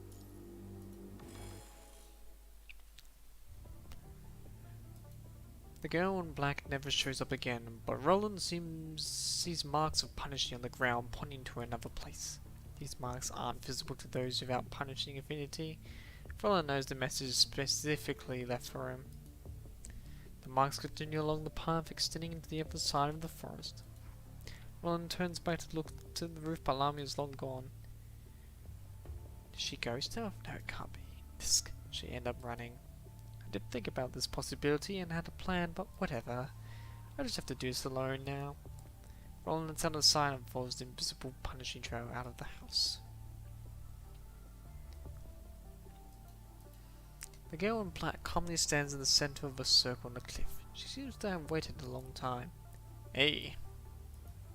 Just do what you have to now that you have showed up. Your plot must have come to an end. What is the villain? Whatever you have up your sleeve, bring it up. I'm ready. Roland plays his last card. He's waiting for the opponent to draw their last form from the bottom of the desk. The girl in black lets out a sigh and she's giving Roland his final sentence. Voodoo, time for serious business. Broken, inarticulate, mechanical noises are heard amongst the incomprehensible words. You want blood? Here's a better target. Send the link. Can I kill? Can I? The girl remains silent, showing no sign of disapproval. Perhaps that's why Mr. sent you here. Low-key. Suppressed once again. Voodoo entering target zone. A giant black shadow flies off from the cliff behind Sendlink. Launches upward, severing the rising moon before hovering in the air. Then it dives past Roland and Sendlink and hovers again. Its long, slim, artificial muscle wings swing across the forest. Is this our target? The one Mr. wants to recruit? Yes. Do what you need to do. This time, stay away from any targets unrelated to the mission. Unremarkable. Be gentle. Save energy. Give his complete body to Mr. Do you look down on me that much? Look down or not? It's up to us to determine. We will use full strength if you prove yourself to be stronger than what you look like. Then Loki will wreak havoc. You may not want to witness that. You sound very confident. I have only one question left. What were you gonna do if I decide not to leave that house? Sindlink doesn't admit or deny anything. She just continues to gaze at Roland calmly. Sindlink still gives no answer.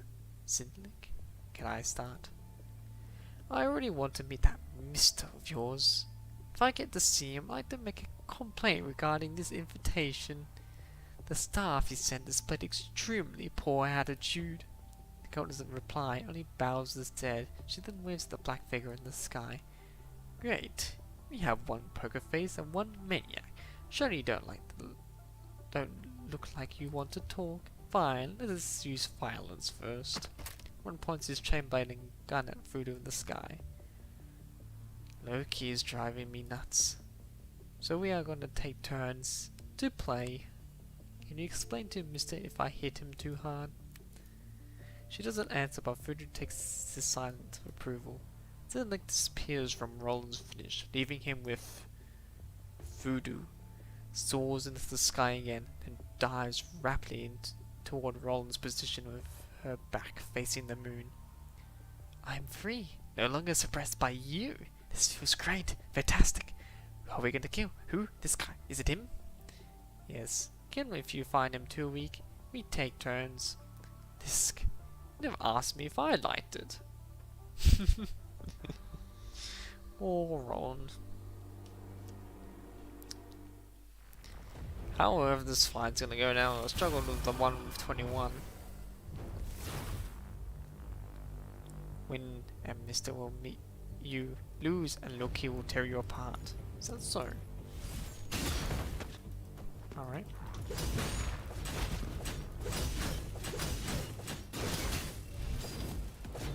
Oh, aren't you a slim one?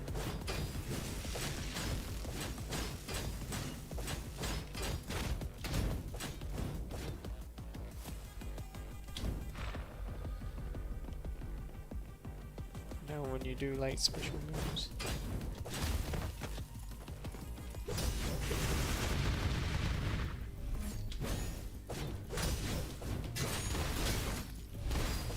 I'll kick you.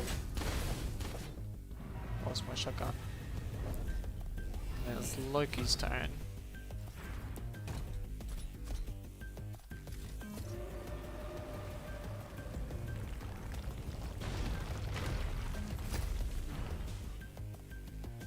Alright, show me your tricks. Don't go back on it. Ouch.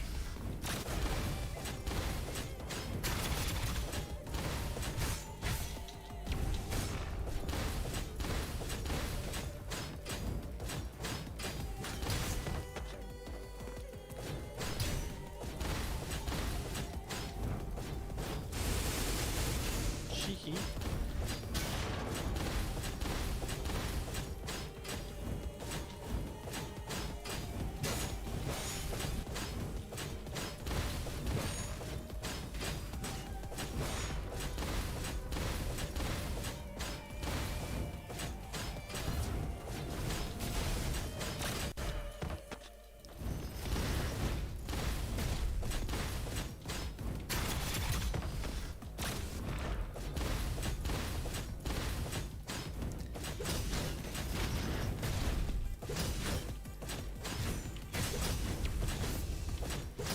These movesets.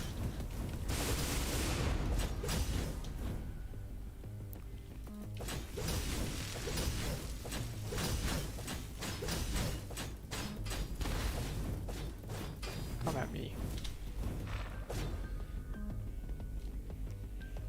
Come at me, bro.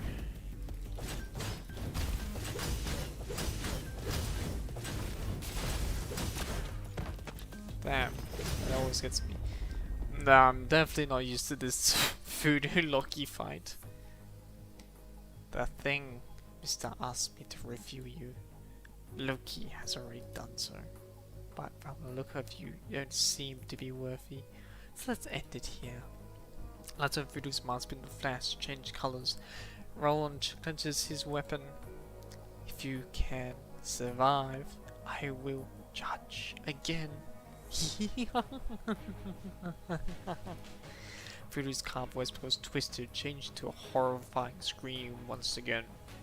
Worst case, I'll just tear you apart and throw your remains to Mister. He won't care. Weaklings don't deserve to live. After a round of battle, Roland's getting used to her bipolar characteristics. Worst case, are you suggesting I can still live to see your Mister? Damn it! What the? Did his words trigger the defense mechanism? Loki has gone haywire, exceeding the prediction. The components of the simulation constraint in her vital fluid need to be readjusted. The mission must go on. Individual Roland, my mission is to test you, but I'm not seeing anything worth nothing in your performance. Your battle stats are lower than the benchmarks set by Mister. Neither have you displayed the intelligence like Mr. said that could neglect the difference in strength. You've done a lot of homework. Mr. knows everything, so I'm not going. Starting from her hand, Voodoo's time begins to tremble. The light spots on her keep changing colors. Law? You betrayer. Betrayer. So what? Are you gonna excuse yourself? Do you think you can separate yourself from me ever since we put your favorite movie character in your brain? Voodoo? No, researcher RIKD042, you don't seem to understand our relationship, do you? Disc. You can argue all the time you want, but can I go? Voodoo isn't responding, but the missile launch on her back knocks on Roland again. What do you think? What shall I take? Your entire body? Or a hand? Or your head? Which will make Mr. happier? After a few rounds of engagement, Roland appears to be in a disadvantage. His weapons are no match against Voodoo's air supremacy. Time after time, Voodoo uses her wings and missiles to match Roland's chain blade. Roland seems to be concerned, but only swing his chain blade to repulse another attack from Voodoo. But once he gets enough distance to fire, he only shoots the last 8 rounds of slug at Voodoo's helmet. Voodoo's head flinches backward. She tumbles in mid-air until the auto-balancing device in her suit controls the engine adjuster with precision. She barely manages to obtain balance before falling to the ground. So painful, it hurts. F you, it hurts so bad. Hit me, I'm gonna kill you. I'm gonna tear you apart. I'm gonna rip your insides out and rub them on your face. In contrast, Roland makes a firm landing. He pretends to pat dust off himself, even though there's no dust on him. His opponent is blocked by the trees. Oh, come on. You spent all this effort to lure me here just to beat me up. He sounds relaxed, but soon taunts again. You could have sat down and chatted if you had any complaints. Resorting to violence is not how a gentleman like me would have preferred. He continues to humiliate his opponent, who is no longer needed. Food has already risen to the sky and dives again. Enough with your bullshit. I have no idea what the mission is. I just want you dead. With those words come even more ferocious attacks. Obscured from vision, Roland is dashing back, unable to counter. For one split second, Voodoo thought she saw a grin on Roland's eyes. But it disappeared soon as she felt it was just an illusion. Tisk doesn't even care about the mission now. Why would they send a psychopath? Voodoo has no time to investigate Roland's mind. In fact, she is consumed by Loki's endless fury and has no time to consider. Voodoo's leg slams into Roland with extra strength generated by her wings and thruster. Knocked back by the strike, Roland collapses to the ground, waving his hand and coughing. Vital fluid drips down from the corner of his mouth. Come on, just tell me why you want me dead. The conflict will inevitably attract someone else's attention. At this moment, Roland's plan is finally complete. Did your boss not say anything? Oh god, are you just a mercenary hired to take my life? She pauses a little after hearing Roland's words. Is it working? If it only buys him a little time before something else takes off from the forest. It flies over the forest and cliff and Roland hovering, releasing blistering heat from its exhaust air. On the other side, 21 struggles to tighten her body as her instincts tell her danger is close. The trees are blown apart by hot air, revealing a hot white object between them. I'm spotted. That's right. Tisk. Descent. Descent. What a scent! The storm howls. More rocks fall from the cliff as the metal beast spreads her bladed wings, pulling up rocks and fallen leaves around her, adorned with a moon as a crown. She bathes in the blood-red moonlight, her shadow stretching infinitely. She looks like a claw extended right out of the moon. The next moment she suddenly bursts into a twisted growl. Her body twitches, arching into an unnatural curve. You are baffled by what is happening. Chip, chip, chip, chip, chip, chip, chip. A low rustling sound comes out of the monstrosity's throat, getting louder and louder. No, not rustling, laughing. She's laughing from excitement. An excitement to kill. She chirps and laughs, her monotonic extended voice sending a chill down your spine like a scream of babies abandoned in the sewer. That's one hell of a description, by the way. Chip, chip.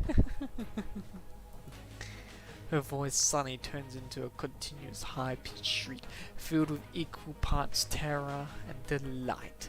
Only a tormented soul in hell could have made such an inhuman sound. I'm here, I'm here, I'm here. Mister must be so disappointed.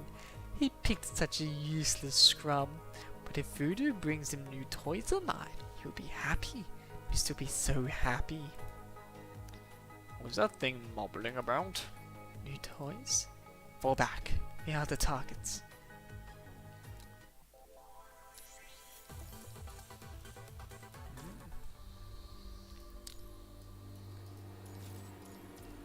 Last part of the story. I'm not alone either. Noctis. 21. Finish him. Fruit is no match for Cerberus. Her defeat is inevitable, but life is full of surprises. Languaz. Roland quietly mumbles a word, but he theorizes what is about to happen as he has seen Roland do it before. Turn off your audio models now. This is not going to work. 21 Noctors are suddenly knocked back by an immense force, one after another. Everyone loses their balance and drops their weapons, falling to the ground. Ouch! Even Fear is trapped by the whip. The crouching man who has been pretending to be defeated gives a smile. Marvelous! How wonderful! Elegantly, Roland steps up and takes off an invisible hat, bowing under the moonlight, like a magician giving his curtain call. Ta-da! The show is over. What an opening act! You saved me a lot of work. Let me tell you that. As for the audience who try to sneak in without a ticket, I think a little punishment is in order, no? Roland is not trying to imprison Dudu, though. After finding out both Roland and Cerberus, she probably has no strength left, and at the same time, Roland can find more information through her reaction. She did not attempt to run, which is a good sign. She was prepared to be defeated. He walks to Fudu, looking nothing like the frail loser moments ago. Now, can I have your ticket, please, ma'am? He then moves closer and whispers in her ears, "Where's the other one? I don't talk to the henchman. If you want me, get your boss to talk to me. Mr. Farnagut will be very satisfied with your performance." Where is he? We'll find out soon enough. I don't like riddles. Ron points his gun at Voodoo's broken mask. I have no idea why you would decide to put the core components of your mind in the head, making you no different from a human. But it's easier for me. Without the armor on your mask, even military grade composite skull won't survive my shotgun. So bring me the other one if you don't want to die. 3. A female girl dressed in black appears at the corner of Roland's vision. Disk, how boring. Alright, we don't have much time, do we? That mister you keep talking about, take me to him. I'm afraid I can't do that. Because I have to leave. Starting back up jet engine. A few thrusters suddenly appear under Fudu's large black wings. The flames and air currents push Fudu in the air in an awkward angle. Before she leaves Ron's firing range, her last words are, "You'll change your mind once you meet him. To people like you and me, that's the only place we get to enjoy ourselves." Interesting. Very interesting. What a fascinating plot, Roland thinks. Roland can't help but burst into laughter. He turns back and looks at number 21, who is still pinned to the ground. She seems to have felt Roland's mockery in disdain and makes a threatening growl, but it makes Roland feel more sorry for her, and the Grey Raven commended.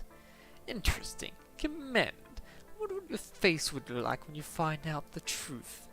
The world is a dark place as always, to me and to you. If I only have a chance, I wish I could chain you in front of me so we both as poor souls have a good talk. But it's another story. Roland looks back at Fudu. She has already escaped into the sky. Roland searches around for the girl he saw early on, but she has already disappeared without a sign, just like every past appearance of hers. Tisk, enough of this pretentious mystery. Well, I've got to go too. See you, good puppies. Roland turns around and leaves the alley. The helicopter noises are getting closer. That's probably Babylonia's reinforcements. Or maybe not, but Roland no longer cares. Soon Cerberus will find out that unlike the encounter at Venus Splash Park, this time they're only trapped by the electromagnetic constraints that he planted earlier during the battle. But that's not for Roland to worry about. Ready for the next step? I see you were defeated. Don't worry, I was just a part of the plan. Well, just come back after that. I'll take over from here. Mr. wanted this way. Okay, it's not something you should worry about. There's more. I can give you what you want. Roland leaves Cerberus and walks out of town. He then arrives at the ruins underneath the mountain. God damn Lamia. Roland expected her to run, but she did a very awkward time. Fortunately, he was able to use Cerberus to contain Fudu, taking only an acceptable amount of damage. He got what he wanted. Hope our Cerberus friends aren't too shocked when they find out the truth. He smiles. Well, it'll be too late for them nevertheless. He was returned to the wasteland, but this time he has a purpose. Once again, the girl in black shows up in front of him. You there. Come with me. Come with me, please. Who are you? The girl did not reply. She only looks at him calmly. Roland sees no emotion nor demand in her eyes, but they look like a deep lake engulfed in fog. He does not like those eyes. Why? She does not answer. Roland strolls forward as he's about to leave the girl behind. This is what you wanted. Roland pauses his steps. How did you know? Wait, no. Not just in the house. You've been tracking me since long ago, right? Cinder did not die. State your offer. After all this drama, I don't think we need to test each other any further. That's not my mission. The girl turns away in silence and heads out. Whatever. But Ron isn't going to simply follow her. He has his own plans.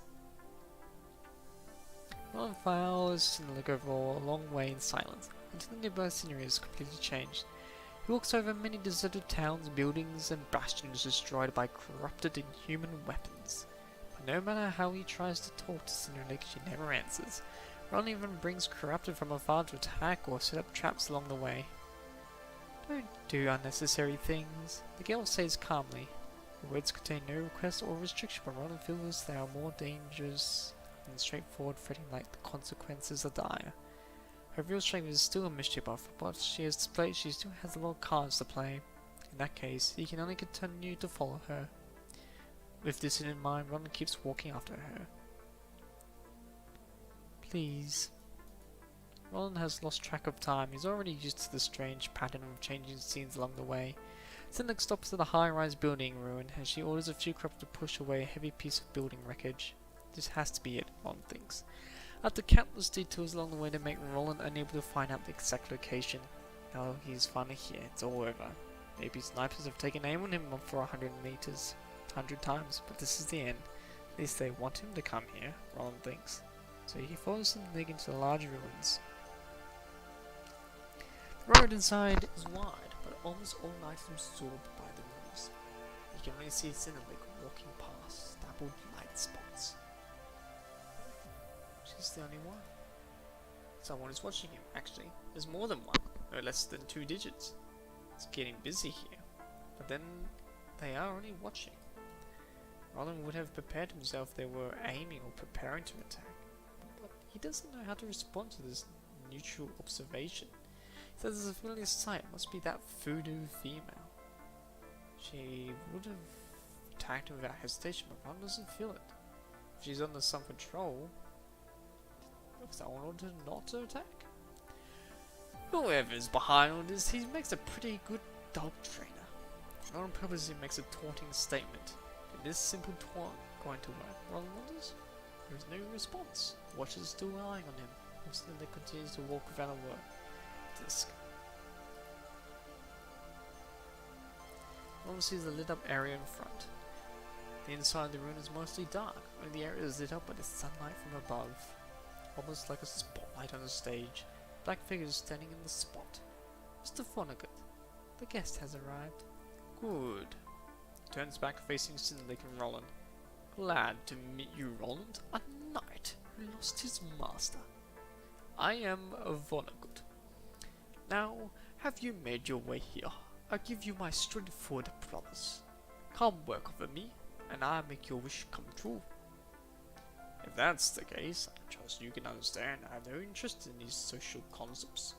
Why don't we cut to the chase? Roland makes a bold statement. He isn't keen to get himself overly involved. After all, he only came here because he wanted to find out if they had the thing he longed for. I can give you what you want.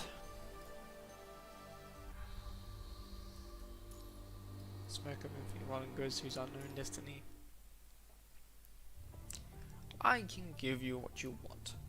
Another agent, how interesting. But Roland isn't surprised at all. This gold-masked agent wouldn't spend so much time and effort to invite him for a coffee. Still, the offer was very cliche. What is this? A villain in some cult B-rated superhero movie, Roland thinks. But this man named Vonnegut is looking at him.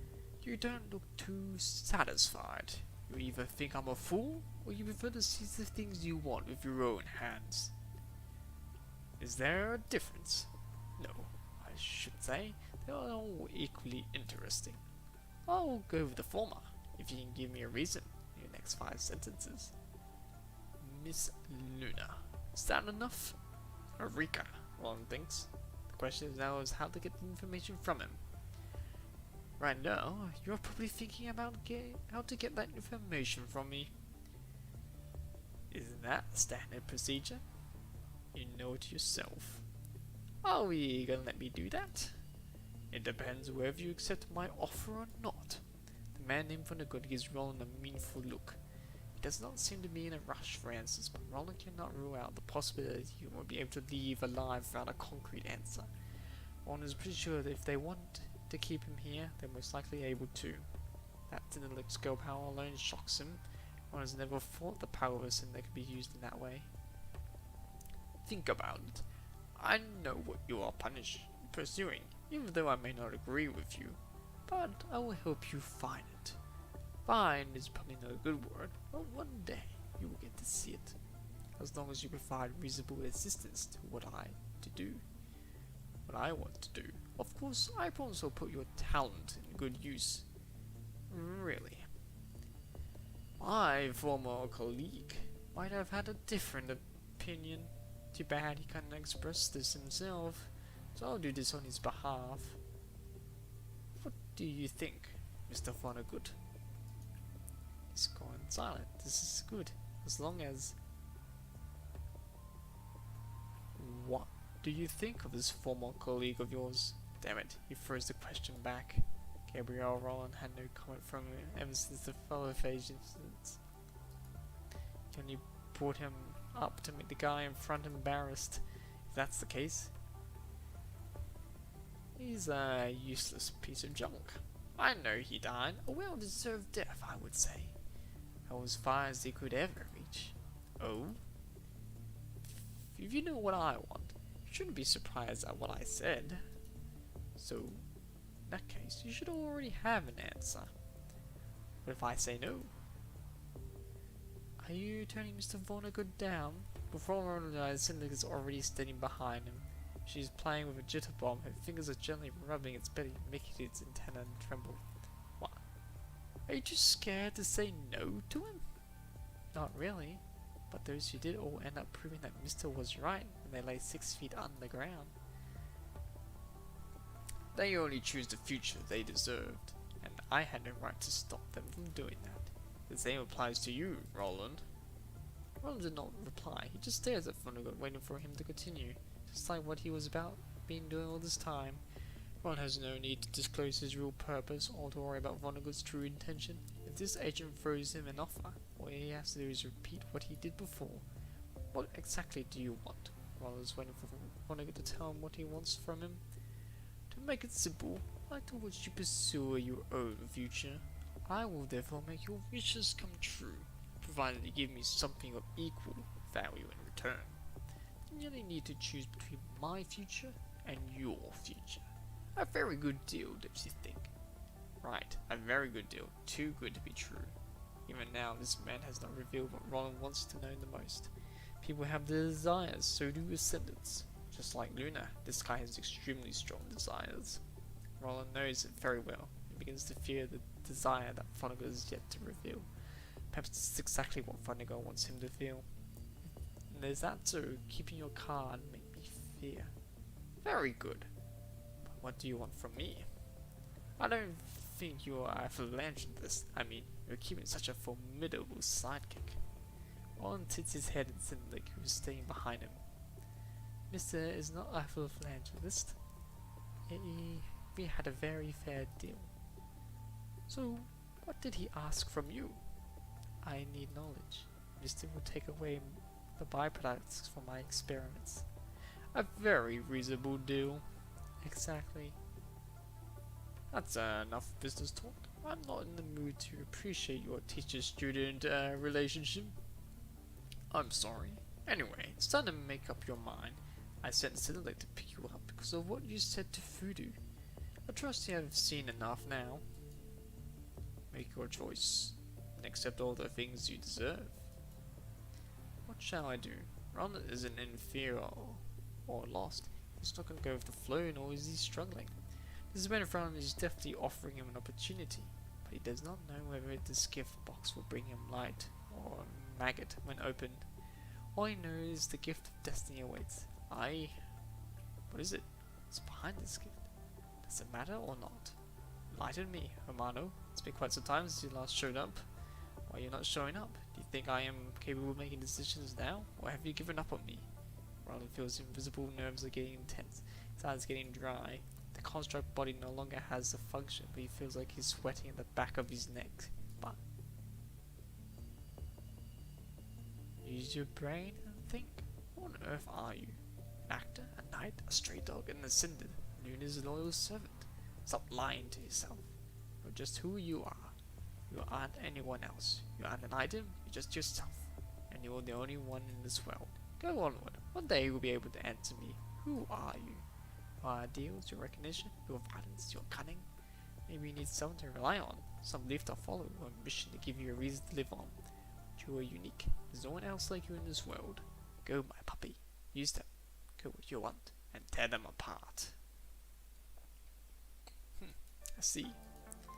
It's actually very simple. Alright. I'm gonna be frank and list my price. You probably can't say no, can you? It feels like it's finally smile. Of course. There is no such thing as destiny in this world. Heaven or hell does not exist either way. The so-called destiny is one's unknown choosing. It's their own path taken. Blood spilled in their own hands. The worlds they acknowledge. Well, amaze me. Show me what's inside Santa's chocolate box. When he looks at the gold masked man, he no longer hates the pressure from him. From now on, everyone will be his token. He will play them, and use them, and sacrifice them. Well then, tell me what you want. Of course, stronger tokens are more desirable. These people in front of him make perfect tokens. One can send them to hell without his hesitation. How will the world become when Luna returns? I want power, yours and mine. Of course, I'll give you your power. What about mine? There is no need to think. Roland feels the familiar yet strange words appear around him. This is a tight rope connecting him and fate. Too easy, the choice is too easy. I hope you can lend me a hand when I'm in need, sir. You won't lose anything. Sees a trace of surprise in Vonnegut eyes. Do you expect such a request? Out of the corner of his eye, Roland sees Sinlik open her mouth, but Vonnegut dismisses her attempt. An interesting request. I cannot give you a guarantee, but you can look forward to it. Luna's initial wish was to create a paradise she could live together with her sister. As long as the Ascent has the leash on her, Luna will never get what she really wants. I'll take it as a yes. Too easy, way too easy. One knows he will still be walking on a tightrope in the days to come, but he will never say no to it. Who cares about how much fate will ask for what it bestows? Roland finally understands what resolve means. He can now think beyond the orders and requests given to him. When the price he asks is significantly higher than his value, his life no longer matters compared with the possibility of finding an answer. Well then, welcome. With an everlasting indescribable look, a man named Vonnegut reaches out of a hand. With a smirk of empathy, Roland gives this unknown dance. He goes to his unknown destiny. And Lamira is never seen again.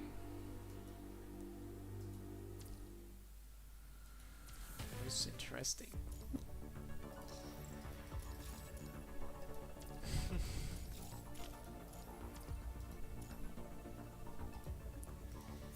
And when Alpha sought to deny Vonnegut, but Vonnegut knows Roland's going to be up to his own tricks, and he's got his own plans as well. So I'm curious to see where this will develop between the two. Something shocking is definitely going to happen. No doubt about that. Alright. Well, we've got some time. I suppose I can do some about 21's backstory.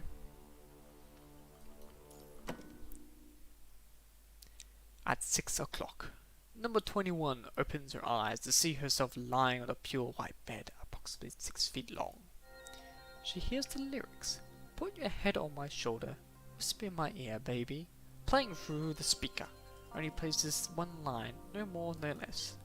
At 7 o'clock, she finished washing up and spread a brief moment in silence.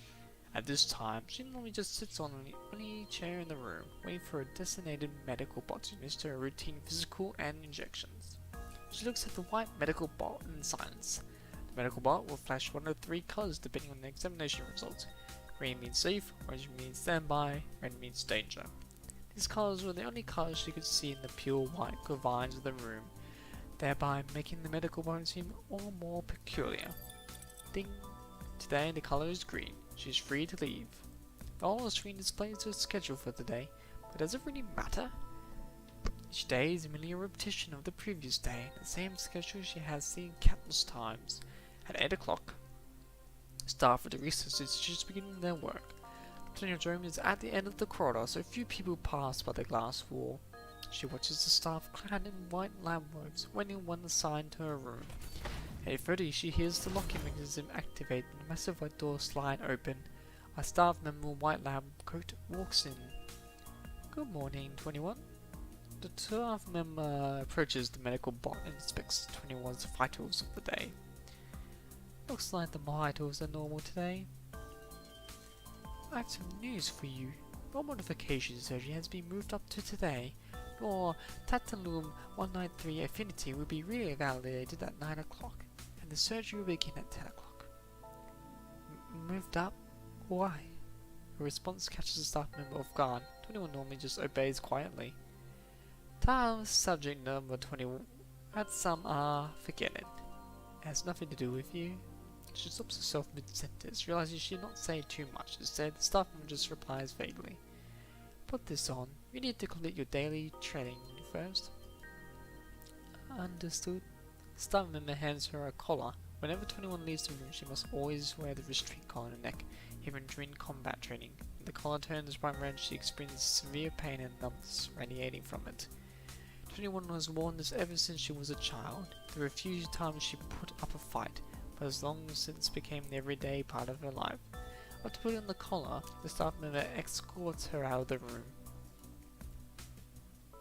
At 10 o'clock, bright surgical lights turns on overhead. The dazzling light burns her retinas, causing a constellation of lights to obscure her field of vision. The masked doctor, the noise from the instruments, the clock on the opposite wall, everything becomes blurry. Examination rules, no irregularities. Begin administering anesthesia. 21's cognition begins to blur as the anesthesia takes effect. Has it started? No, 21's no stranger to this kind of surgery. During her stay at the institute, she has undergone numerous of them. All of them surgeries have been leading up to this. As her consciousness is gradually pushed away, quick, toxic and aimless memories begin to float her from the depths of her mind. 21. Huh? Just thought of something. Do you know how old you are? No.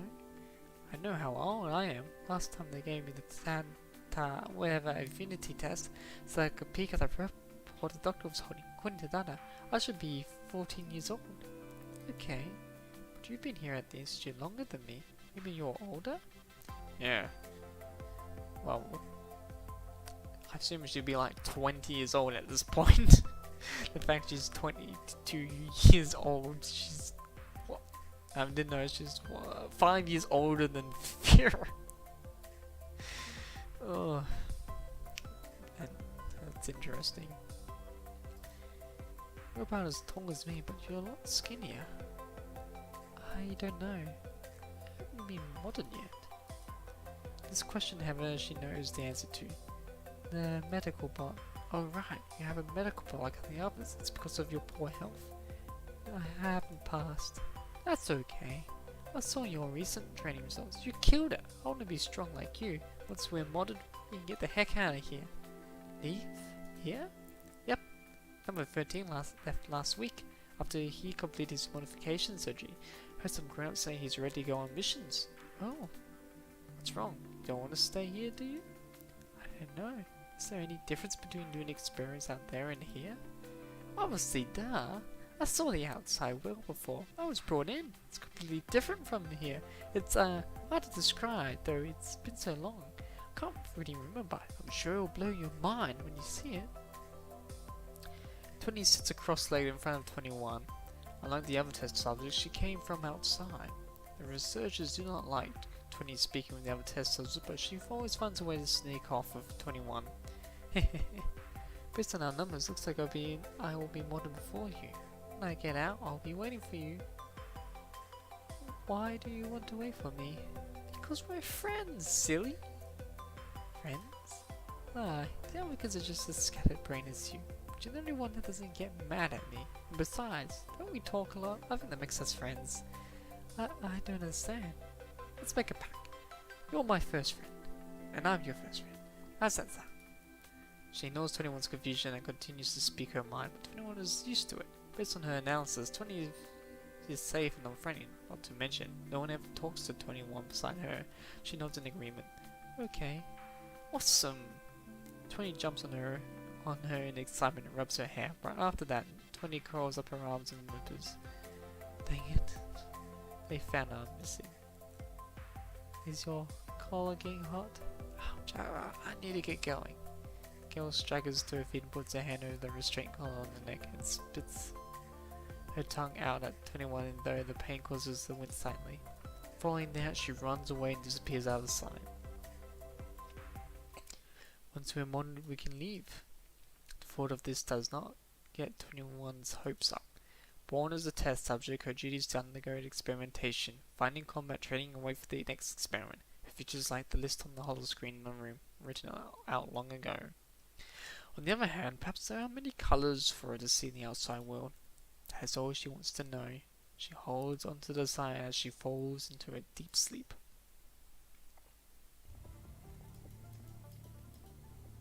Your GPS shows that you have reached the target coordinates. Did you find the entrance? Tisk.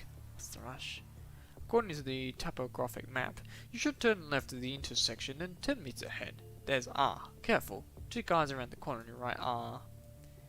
The operation has moved to 10 o'clock. If everything goes according to schedule, maybe we can meet up for afternoon tea, huh?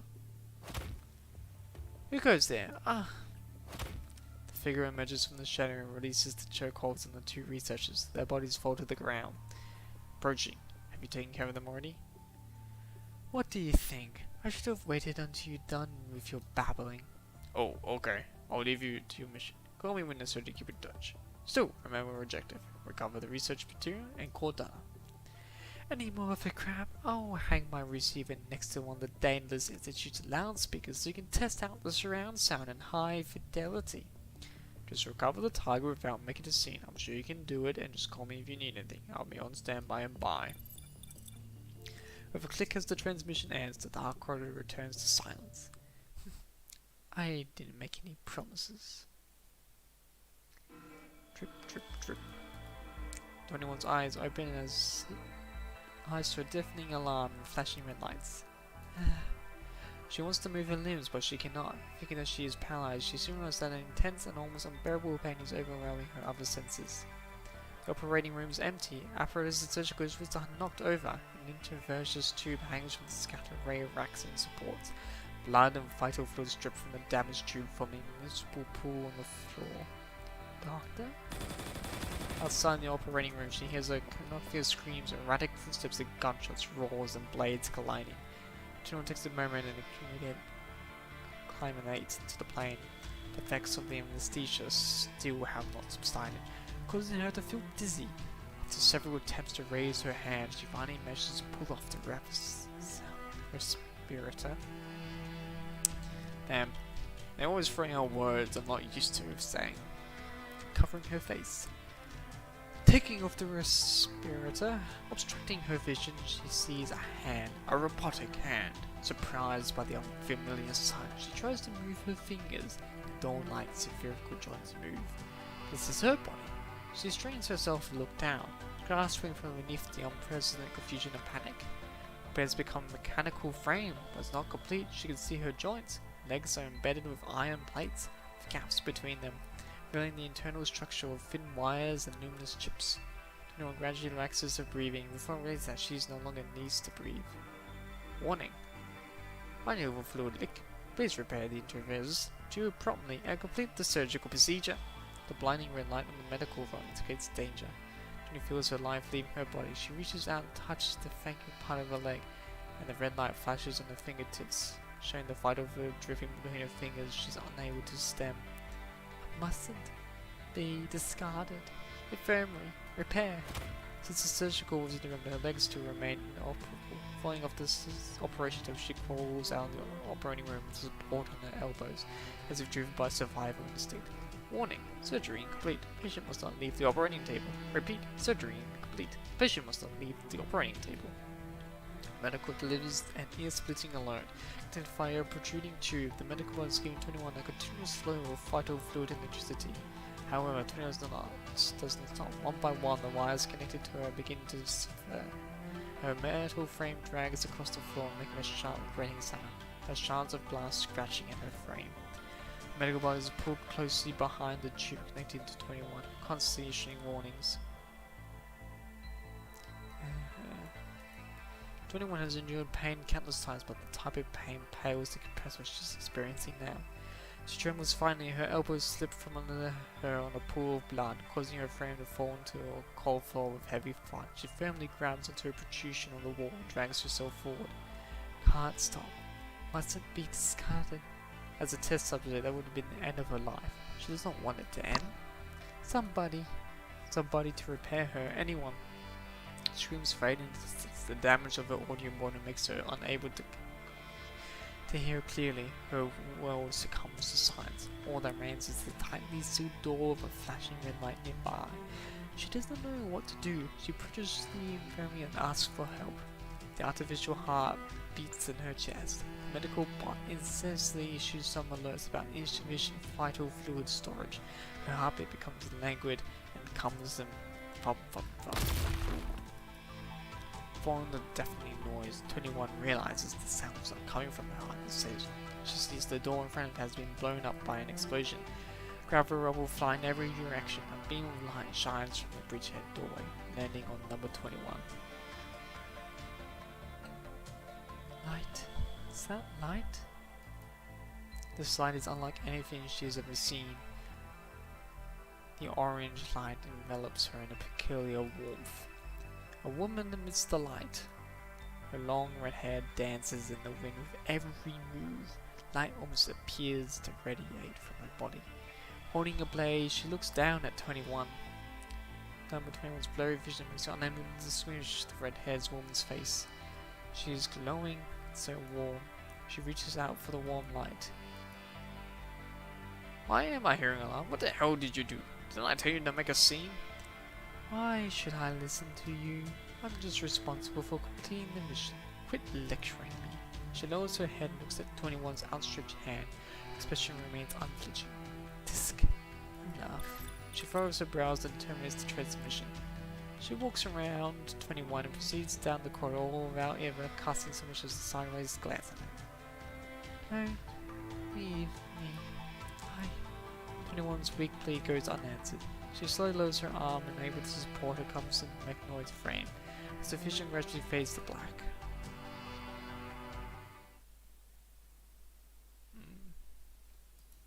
Wind, warm light, birds chirping.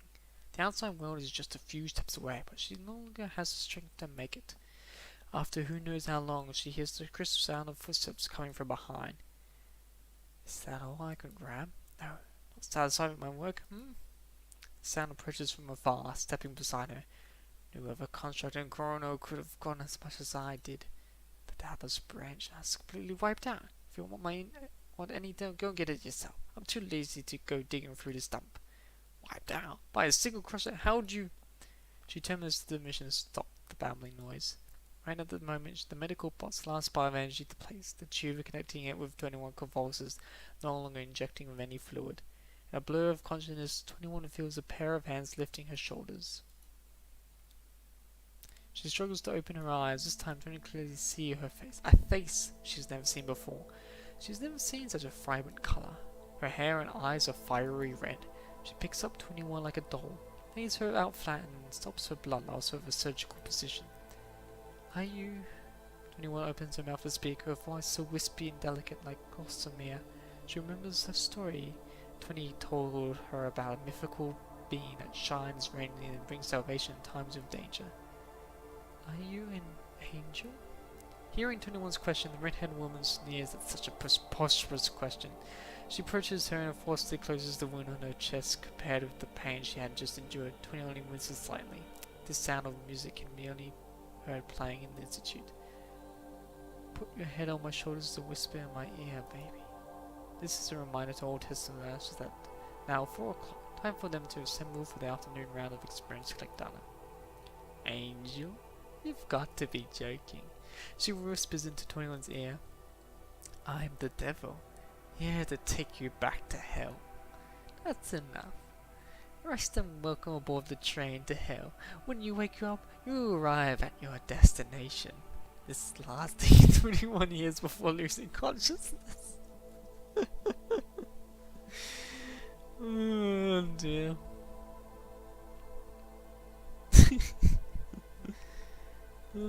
Fearson likes to play around.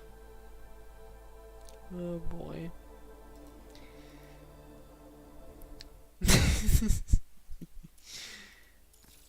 Well, I guess before running it today, I'm not gonna stream the backstory of 21, but I might do a video about it sometime in the grim dark future. I do want to do a bit of fighting before I passed out. Fighters, Ember, Blast. Interesting combo.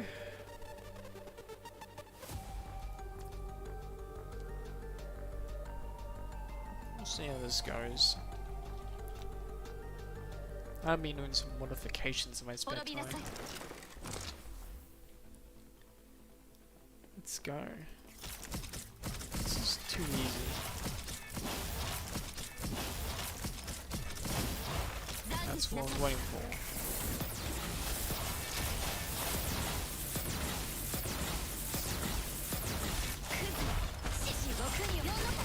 Probably shouldn't have done like that.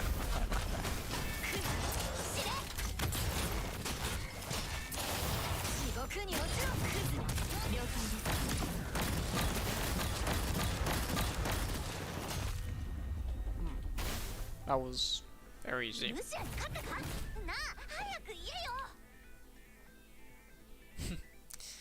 Typical Gararina. It's all poppies. That's nothing special.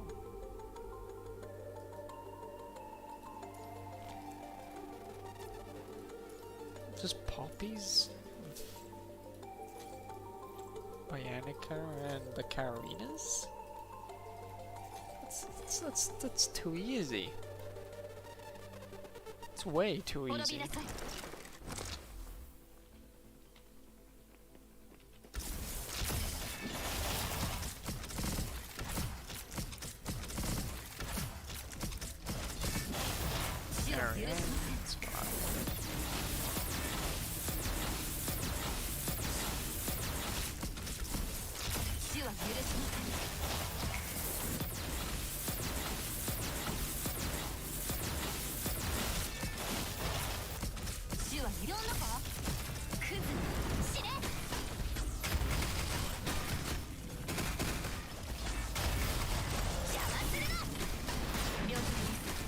So I don't have much experience.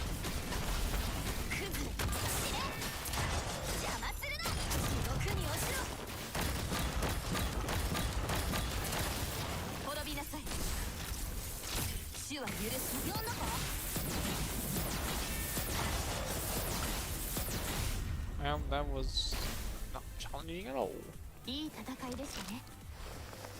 Man, she's got honker badonkas. So you have some real honker badonkas. Alright. Oh yeah, Jasper, I can select what kind I want. Okay, let's go. Let's mix it up. Mix it up.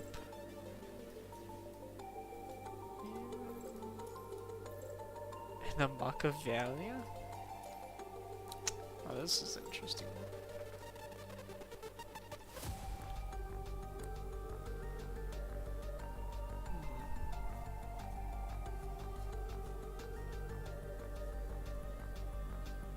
We'll do that.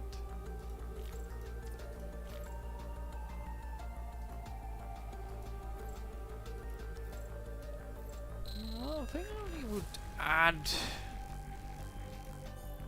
one.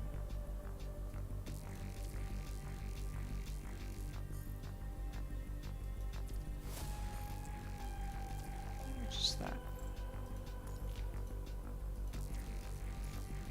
Yeah.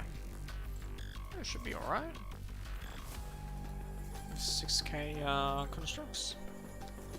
That should be like a walk in the park.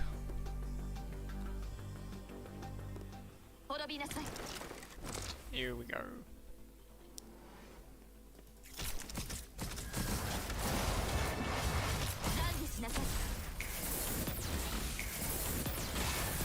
pushed the wrong button and I'm fighting against the wrong enemy. I forgot they move and matrices and I stuffed something.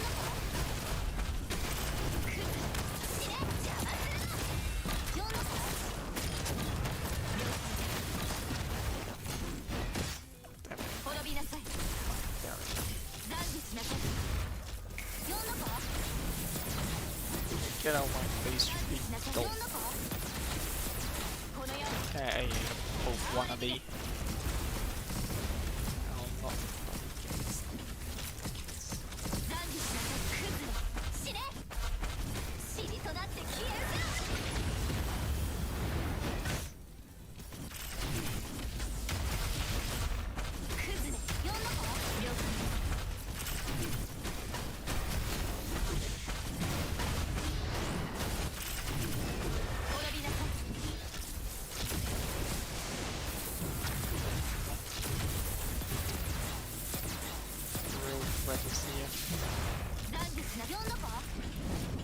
I'm not using that.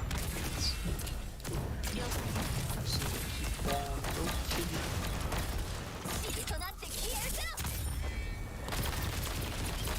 on looking.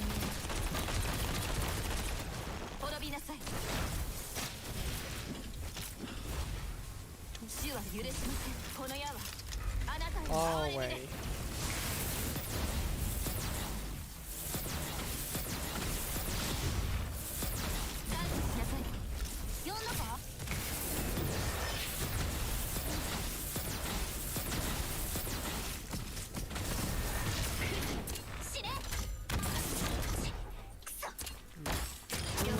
Bugger. Wait. That finally did it.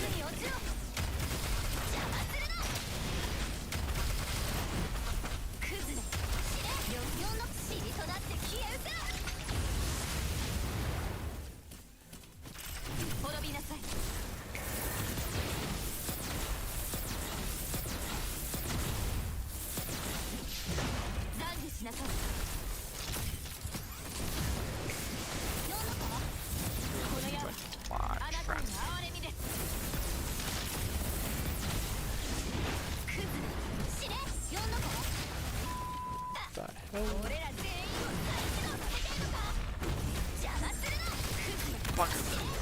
Just die already. Yeah. Just die. Just die. Dead. Fuck it. There we go. Yeah, it's challenging when you have MIKU down here and you can't dodge. We're not essentially invincible in the Matrix. Bloody hell. Nasty little bugger. Well, come on, it was pretty big. Yeah. Oh. Yeah, boy. Alright, firefighters. Firefighters. Jasper.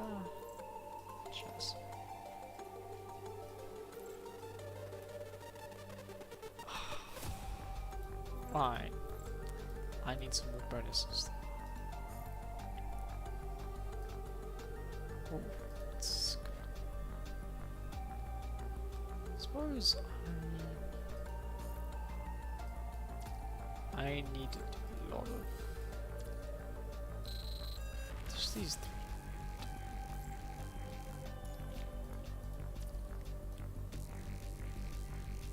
No, we're gonna be 320.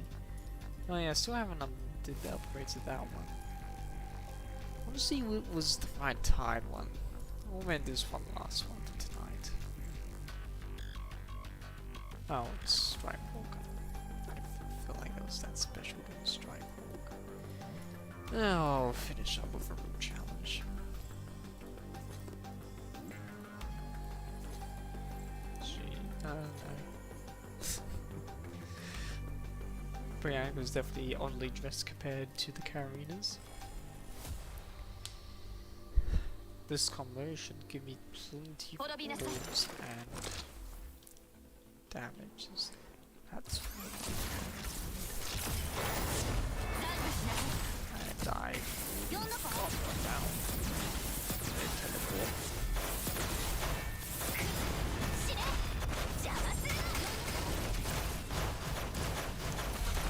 This bloody... What the hell is this?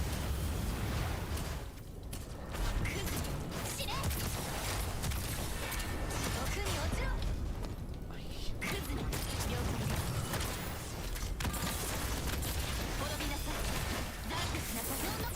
need to use all my supers with this one. It's ridiculous.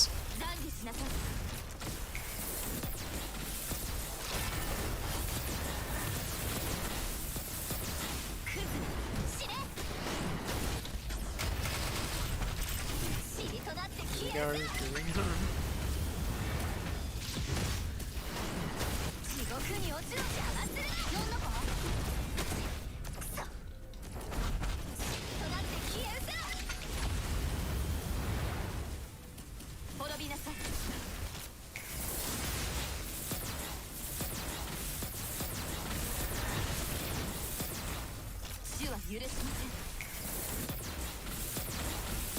It's just you and me, big old.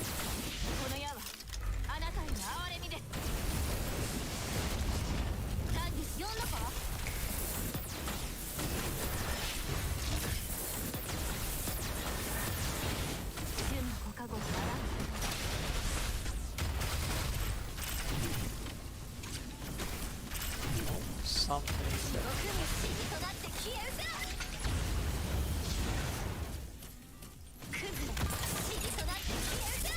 actually moved my mouse to be on the screen, which is not good. Alright, then. Oof! Get out of my face, will ya?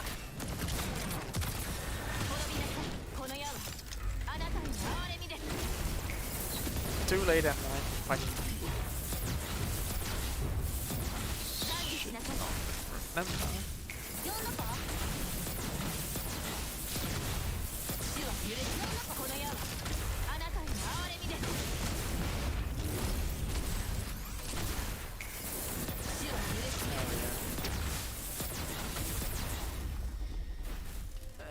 That was something, alright, that was something.